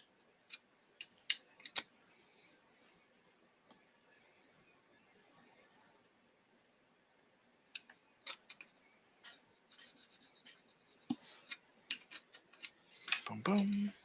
Well, we can go back to it in just a moment. Through the microphone, when you move that axis, it sounds a bit harsh. But that could be the way the microphone's picking up the noise. It could be. Yeah, I mean, I'm not. Yeah. We're not set up for ASMR here. No, that's not my.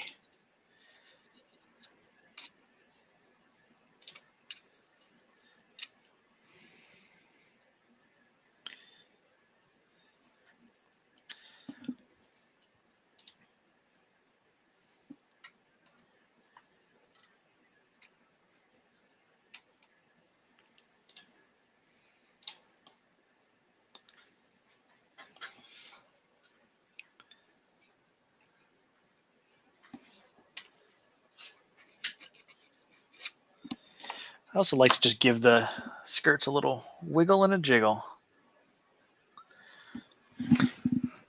Who doesn't? Thank you, Bob.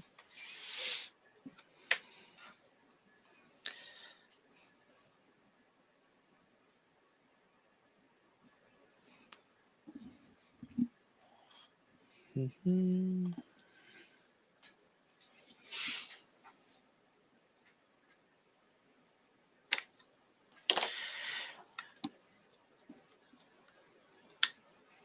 Dave Matthews would be so proud of this. Why? What are you trying to say, Ben? I don't get that reference. I'm glad it's not just me. Okay, good.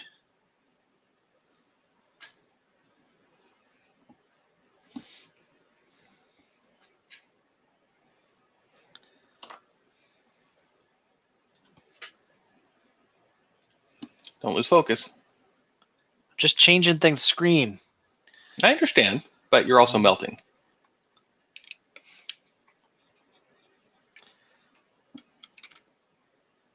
Song lyrics, okay?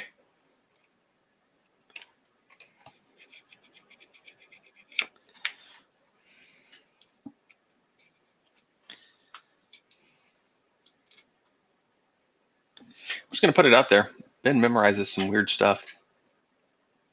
Just gonna put it out there. We love Ben. We do. We really Not as much as we loved his wife, though. do. She's got a pretty good lemonade stand. She's got a fantastic lemonade stand. The earrings, super cute. They really are. There's an old set that I have that, of course, the screen doesn't want to show properly. I don't have mine handy, but those are some good-looking little cupcakes. Those are great little cupcakes with the silver frosting, or the frosting. I got a sweet little sticker. This is a new one. Ooh. Nice holographic sticker. We do love a holographic sticker. And the earrings that we ordered around Christmas time, I think it was, came with a nice lemon head and a nice little bag. The packaging was fantastic. The bag with the lemon. Yeah, that's what I'm saying. That how much more on brand do you want than that from a lemonade stand? Correct. The one thing that I'm really happy that they have now are the t-shirts. T-shirts are nice. Look at that thing. And it is like soft, like crazy soft. Well, that's what you want in a t-shirt. Yeah, you don't want a bad t-shirt. You want a nice soft. But when you buy your t-shirts, you're not usually shopping for itchy wool. No,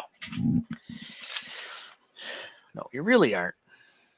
And I don't like Ben anymore because he has a laser. I don't think that's true. I think you like the things he's doing with his laser. It's true. I do like what things he's doing with his laser. I really like that laser cut dice box he made up there. Mm-hmm.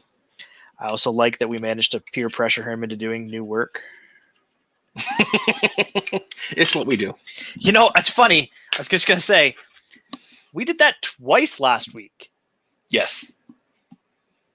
First, we made Fernando do more work on his sword. Correct. Which he published the other day. It's available on his Patreon. Yeah. And my wife joined us Oh, we do love Renee. in the chats. Okay. I'm going to do another heat set thing for one more part. Because Okay. I have to do it next-ish. Oh, we're not just enablers. We not only say that's a really good idea, we say, hey, have you thought about this? And it usually leads to twice, if not 3 times more work for the designer. It's a thing we do.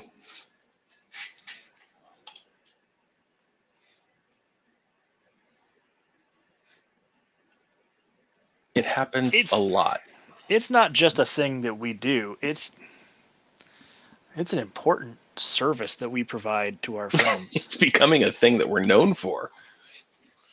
Right.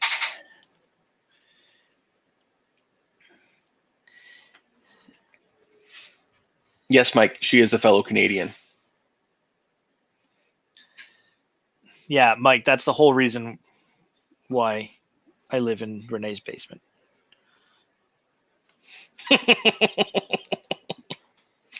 Ben has a different phrase for what we do. Yeah, I can see that. But you're better for it.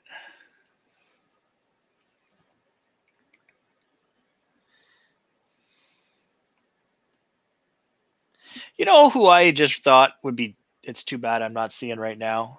This is our friend Frostbite. Oh, yeah? Well, he was one of the people who was like, you really need to build a SwitchWire? Mike, no, the internet accepts Bob because of the dog. Correct. All right. That is a few heat set insert pieces done. Let's shut that down. Put it off to the side.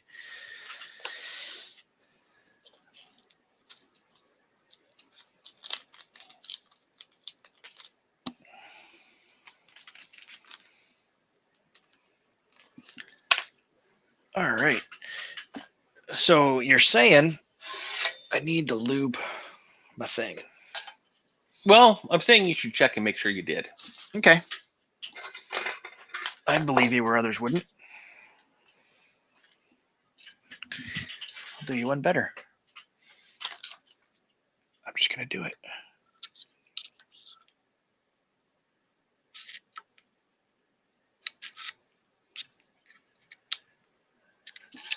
So all I'm doing with this is actually a needle from a ink refill kit for a printer, Mhm. a 2D printer. Yes, But those exist. they do exist. They're actually more finicky than our 3D printers. Correct. And so all I'm doing with this is just using it to put a small amount of lubrication into the system, as I do not want to have a lot of Extra oil. extra oil all over the place. I don't want to have grease all over the place. Now, see, Renee, I bought the red one. You bought the blue one. So Canada bears mine.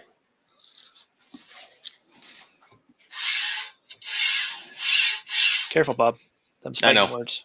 It's going to be a thing. Yep. All right.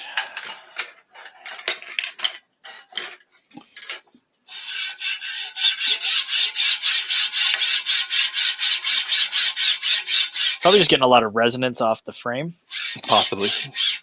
but it is moving smoother now. Nice. And so this is where the differing opinions on things will come into play. Yes. I will put a little bit of lube on it now. I won't rip it all apart and clean off all the factory, anti-rust stuff or anything like that. I'll just put a little bit on it now. Mhm. In 100 hours, I'll put a little bit more on there. a little bit more and 100 more, and then won't do it again for 500 or so.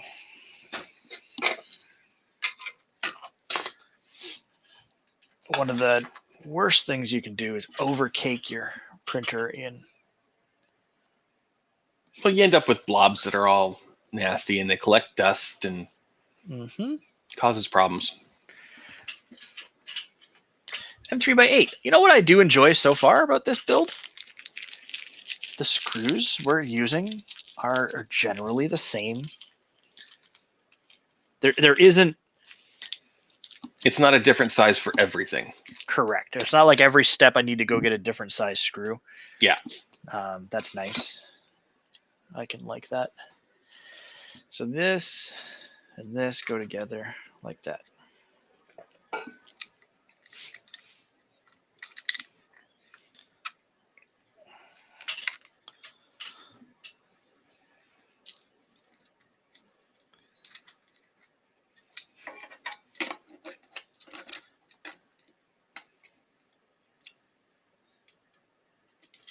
Really? Come on. Let's go. Get in your home. With the note to keep them loose. Yeah, so these are slotted. Mm-hmm. Just a hair. Because what you're going to be doing is you're going to stick them in the extrusion. Yeah, and you want to make sure that they fit. Flush.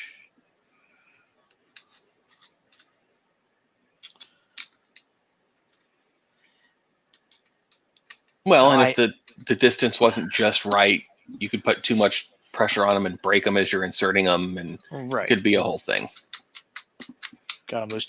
I had really contemplated the idea of MMUing these parts. Good evening, Karen. What in the world did you just say?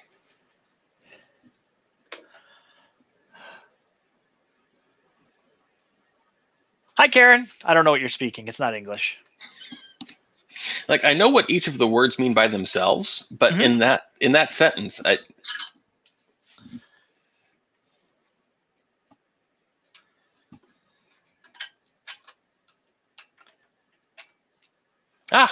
even better.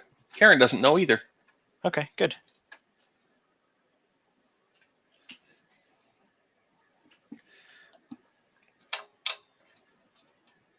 Okay, I'm going to loosen this guy up right here so that I can make sure that these can get in where they need to be. She was trying to say yoo-hoo, and the phone decided to autocorrects the wrong word.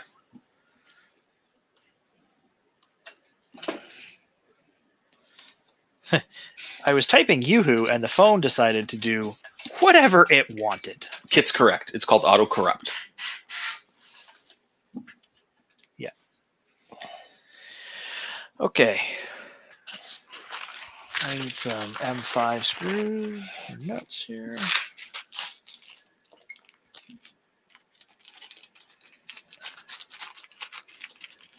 And Llama's back. Hey, Llama's back. He's probably like, what? This thing's not done yet? What are you doing? Have you not He probably done took a this nap while we were doing this. Sounds like a llama thing to do.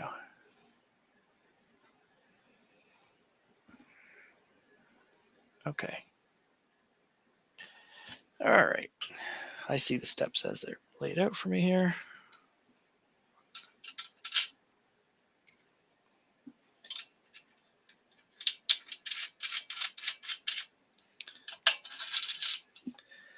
This is going to be one of those steps where you're just going to trust me that I'm doing it. Yeah, well, you do have to be able to reach the screws. Yeah. Actually, your main cam has a fairly... Oh, no, he's still seeing it from the side. Yeah. Never mind.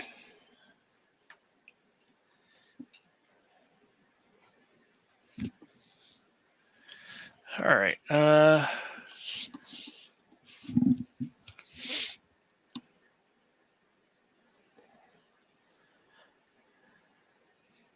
Oh, Llama, don't go for the chop.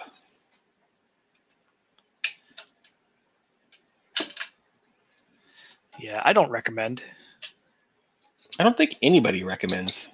Well, you know what? I do recommend. It depends on your situation, though. Fair enough. So I have to verify something before we move too far down this rabbit hole. Does it have? It does. Top and bottom. That's overkill.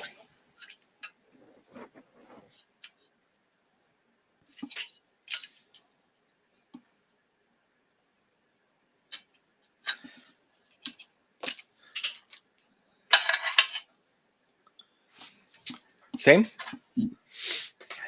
Slightly sames. Mm-hmm. So what we're going to do... And the number we're looking for is 90. Yeah, I just went back a bunch of steps.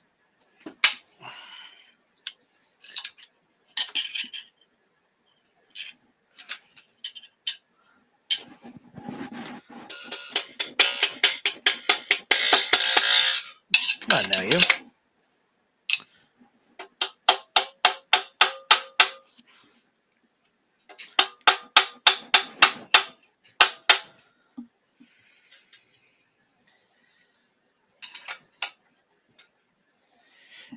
It is square, Mm-hmm. but it can slide. Like, I've got a little bit of room to slide it back just a little.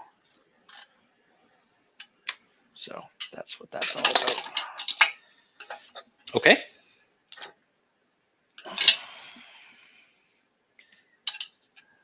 Like,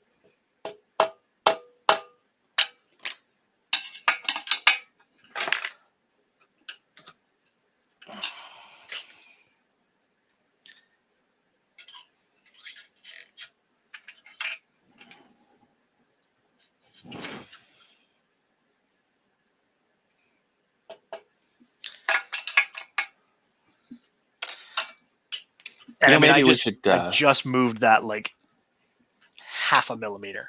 Yeah. Hey, Ben, do you ship to the Ireland?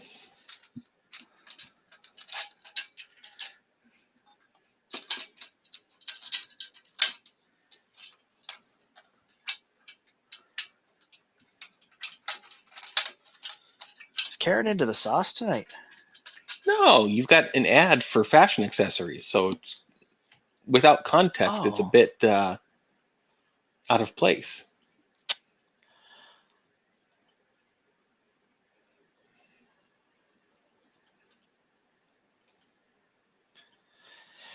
StreamYard, if you're watching, the one thing you were going to do, and I don't think you ever did, was create admin powers for guests. Oh, So that if somebody's doing something like this, so you can put somebody to work. I see. correct. All right, let's go right here.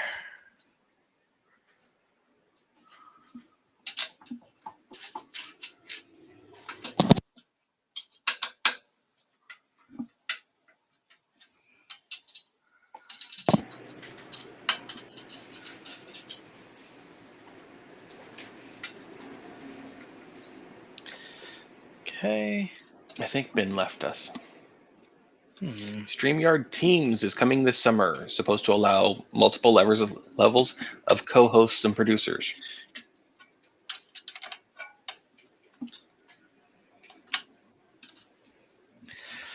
This is a very awkward step right now.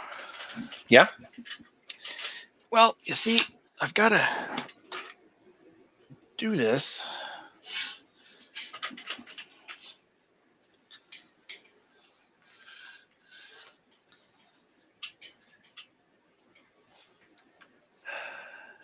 I feel like something's up here. Yeah, there it is. There it is.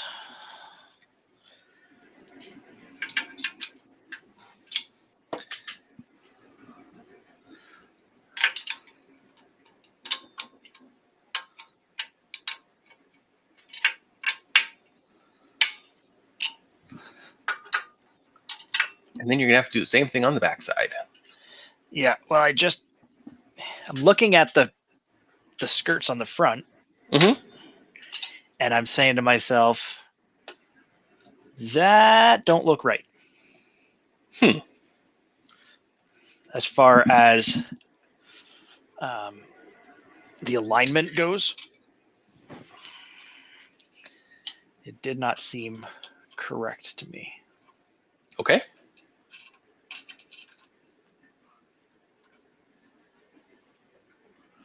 So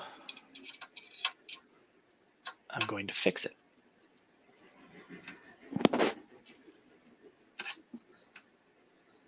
And by fix it, I mean break everything. Well, of course. Because why Fine. wouldn't you? I don't even know anymore. With the exception of that front middle piece, I don't see there being a top or bottom. So the problem I have here is that the rail, this 30-30 rail, Mhm. this one was back by 1 or 2 mil. Mhm. So it pushed this rail forward Mhm. a millimeter or 2, which Mhm. then pushed the middle of my skirt out a millimeter or 2. Because of that extra bit that holds that idler. Yeah. So in order to get it so that my skirts are squared up,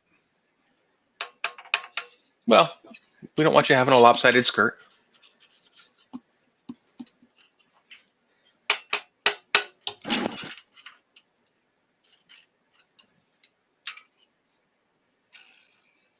And since absolutely nobody from the Voron design team is here, it'd be a way too late to ask for a nice skirt with the thigh slit. right.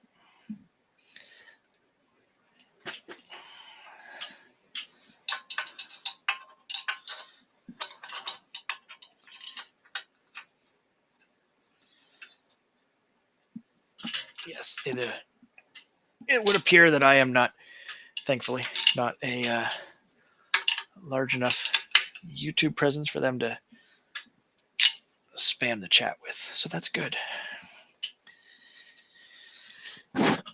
Yeah, Karen, different people like different types of skirts. That's right. And Llama, don't you judge me.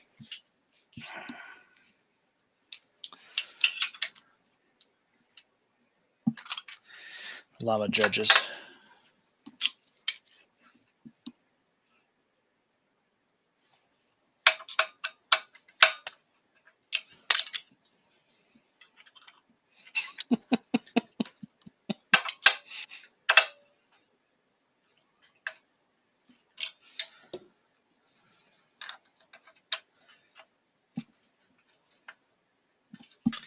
Better?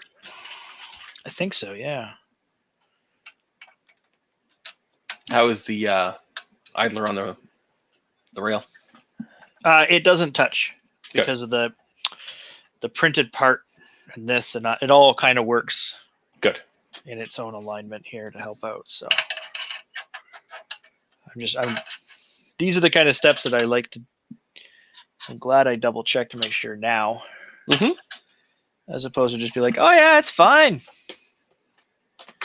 And we're out by. It was out by a millimeter, 2 Correct. millimeters.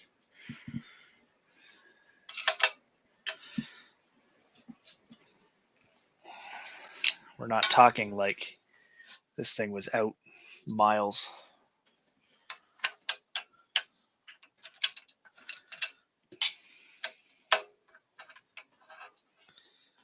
The problem comes is you're out a millimeter here, a millimeter there, a millimeter here, and all of a sudden you're. Well, then you're wonky.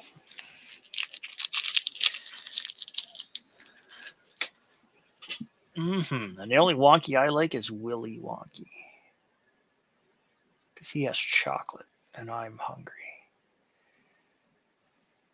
Well, that's a post-stream thing. We were just discussing that. We having snacks in the Discord? I think we're going to have some lunch. Nice.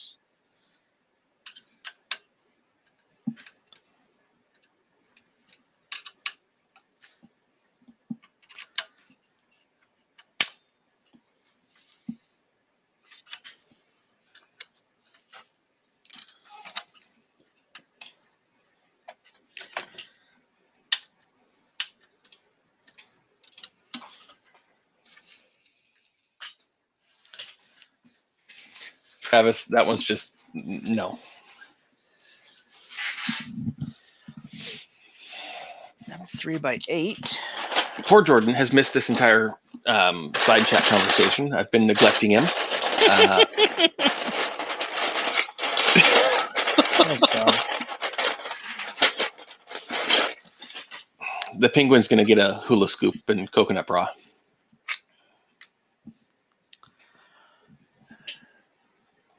Okay.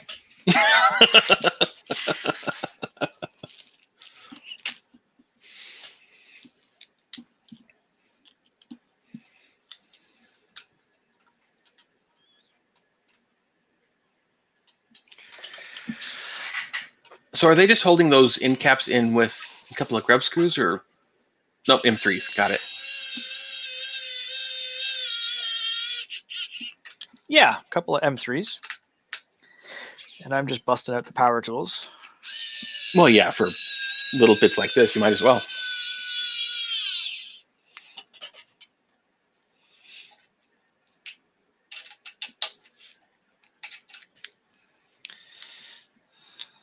Well, this is just threading into the plastic. Mm-hmm.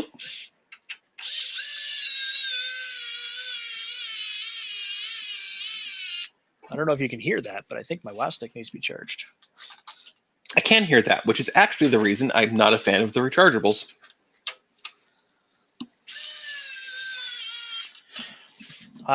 You know why I'm a fan of it? Because I get the USB charger, and I just go.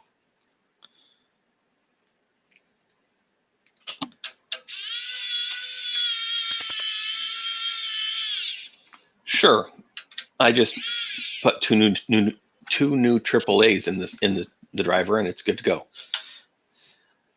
Not quadruple A's. Correct. I think Pokon almost lost it the other day when he realized those were a thing.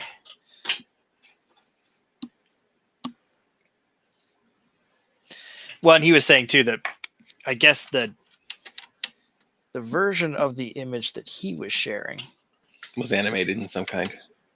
No, had sound. That's what it was. Yeah, it had sound.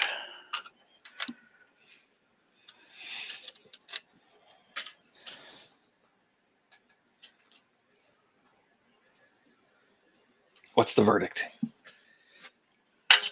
Oh, I'm just doing my thing, fine-tuning it just a little bit.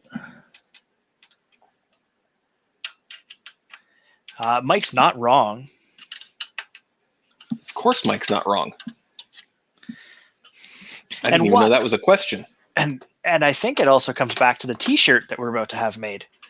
Correct. I need to get on that. I need to find a decent site and get some produced. All right, time to spin it around, and you can see. Not a bad contrast. There's a screen that goes across the front there. Yeah, the screen. And that's why you chose those colors for the holder. That's why the screen order. holder has blue and then purple. Well, let's get the back skirts on there, and then we might ask you to just go ahead and mock that up. So this sits in there in some fashion. And so that's why I went with the two-tone. Mm-hmm. Again, it's not a I don't want to say not approved, because quite frankly, it's my printer. I can do what I want. It's not the way they've designed the thing. Mm-hmm. So I like more color. Yeah, well, you've got a couple of different accent colors on there. You might as well. And the color from Sparta3D is fantastic. So I don't know why I wouldn't want to use it. And Kit, after 25 years in batteries, I've seen almost all of the sizes.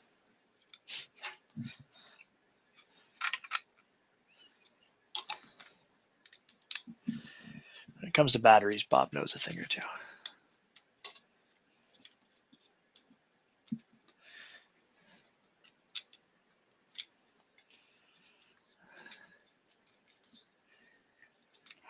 The name of those colors in the Sparta library, if you would please. So we have ABS Plus Sparkle Fluorescent Blue and ABS Plus Sparkle Purple Mist. Thank you. And we have hang the printer off the edge of the table. Do it this way. Yeah. It'd be nice if the Voron bomb would include the anti-grav that they used when they made the instructions.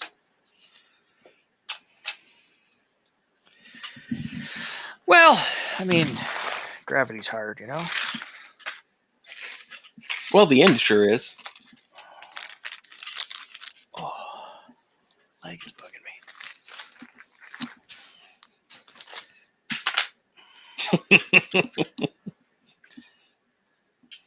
We'll make those horrible jokes later. What horrible jokes? Okay. What is it, Stumpy? Did little Timmy fall in the well? No, I've just been sitting for too long. Mm-hmm. Oddly enough, now, sitting for too long is a thing. Oh, Sergio. Sergio's back. Is he heckling? He says, you guys are going to make me want to build one of these. Sergio, purple. LDO purple.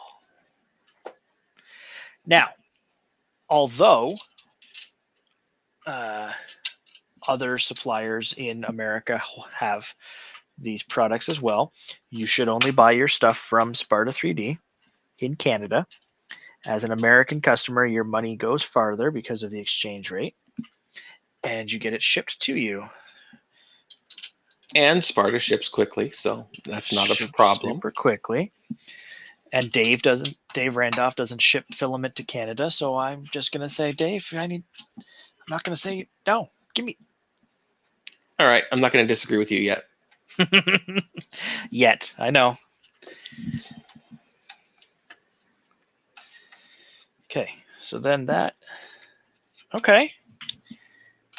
I see what they're. Okay. All right. Mm-hmm. There was a comment earlier about that Y motor mount being a tensioner.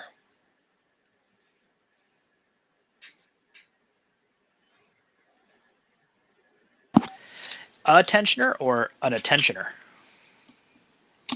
Before you do that, Meow. there's an orientation to these parts. You've got it. Never mind.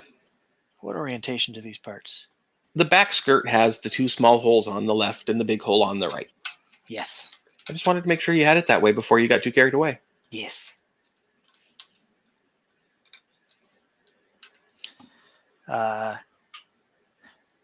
It is technically big hole on the left of the printer. Not when you're looking at it from that side. No. But it's like you turn a car around, it's still the right rear tire. Correct.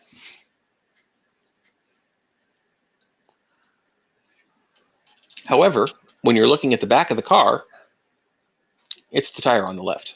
Correct. It's amazing how we can both be right and wrong at the same time. But as the t-shirt will say, it's okay. You can be wrong. Mm-hmm. And if you need me to, Bob, I'll get the chocolate out. I still have some. That was the best. I'm glad you did it that way. I think Evan is too.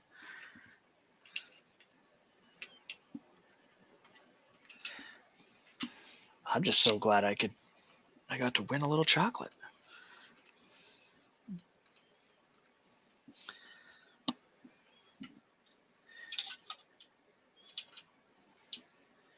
Oh, you know what? It is Dave's birthday this weekend, so fine. Mike wants to know, so is this like a rat rig? No, because this is still a bed slinger. It is a Core YZ. Yeah. I think that's right. Someone will tell me I'm wrong, and that's fine because it's okay. I can be wrong. See, it's also like an acceptance motto as well. It's okay. Correct. Dave's not here, man. Best Cheech and Chong skit ever. All right. And then an M3x8 button head screw goes right Core here. XZ. That just seems odd to me. It's going to be interesting to see how it works. So I'm going to hit up Nero for some G code because he's shared a video on the Twitters before, on the inters, of his. He's made a special G code where his gantry goes woo, woo, woo, woo, woo, woo, woo. Okay. Because if you think of it, so Core XY motion system, right? Yeah. Move one motor, the thing goes in a diagonal. Move the other motor, goes in a diagonal. Yeah. Take a Core XY motion system, stand it upright. Mm-hmm. That's what this is. Sure. But so the G code can make the print head move around just as though it would on a Core XY, and it dances. You know that you can do that with any printer, right? Not as I don't think as quickly and as smoothly as this was happening. Okay, since the Z is belted instead of lead screws, I'll give you that. So the whole thing was very moving very fluidly, very smoothly. Yes, you could do it with all the things. I'm going to leave these loose for just now. I think you should until you get that belt in there intentioned. Yeah.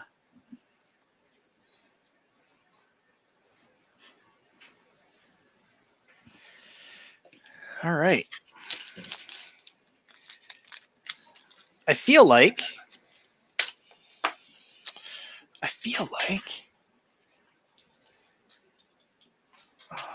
that's a thing. Like that is a thing. These go up and down.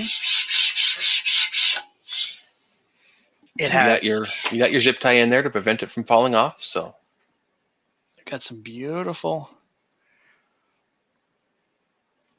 printed parts on there. The caps. Mm-hmm. I've got more printed parts on the back. I've got a bed that's just sliding around like it owes me money. See, that purple matches that frame so well. It really does. And here's the fun part about this whole thing. We started the planning and the execution of this printer before this filament made it to the country. Mm-hmm. It was so Sparta3D has it made for them. Obviously, it's made in China. It is shipped here, but it is made for Sparta. It's not like they're buying some random white label filament and just putting their logo on it. It's made for them. Mm-hmm. So this was made, and I was like, okay, well, I want to use the new sparkle colors because where have you seen sparkle ABS before? I don't know that I have. I don't print in the ABS, but I have not either. Right. So we went with the sparkle ABS, and I chose the blue and the purple because those were the ones that spoke to me the most. And then we went with a purple frame, and oh my, this really does. I'll get some pictures, and I'll post some pictures to my Twitter. I did a thing. You did a thing. And what I'll do is I'll post some pictures to my Twitter of how we're doing with the build today, how we're doing with the parts, get a better view of the contrast between the printed parts and the metal frame. And that will really showcase the thing. And I think the way I've mixed in these accent colors, I think it's going to work out nice. It's not overbearingly blue. Mhm. I can. It is a very blue. It's very blue. The part of the extruder assembly will be blue. The fan duct is purple. I've really remixed the color scheme from the Voron pages to what it is. It's going to be quite interesting. There's the front cover Nice. set up. So, I mean, we're going to have quite a mix of colors in there. Some black motors, break it up a little, stuff like that. So I think it'll be nice. I think it'll be really nice. I don't know when the next stream will be just as of yet. It will probably be sometime during the week. And I know Bob will be working. So I'll be flying solo for that one probably.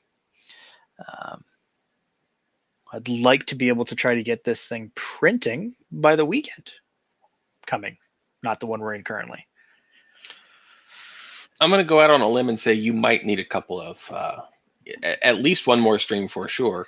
And if not a third one, a bunch of off-camera work. Yeah, I will generally do my wiring off camera. Very nice. It is tedious, monotonous, not entertaining. You can't see any parts. It's just you just received a volunteer helper. Thaneth is here if Bob is not available. Well, there you go. I've got aluminum shavings on me. I think considering the tapping of the thing, I think we did good. Yeah. I mean, 4 hours to get a full chassis together. I mean, you put a bed on it, you put a gantry, you're done. It's easy. Yep. It's easy. I will say this build has been going better than the Zero. Yeah. And it's only because the Zero is just tiny, fiddly, itty bitty bits. Bitty M2 stuff. Mm-hmm. I may or may not get some parts kind of started off camera for some of these things. I don't know. I doubt it, but I think it'll be a nice few things. I'm going to fix those. Yeah. T-nuts for sure. Before I go too far. So otherwise, I think that's it. That's it?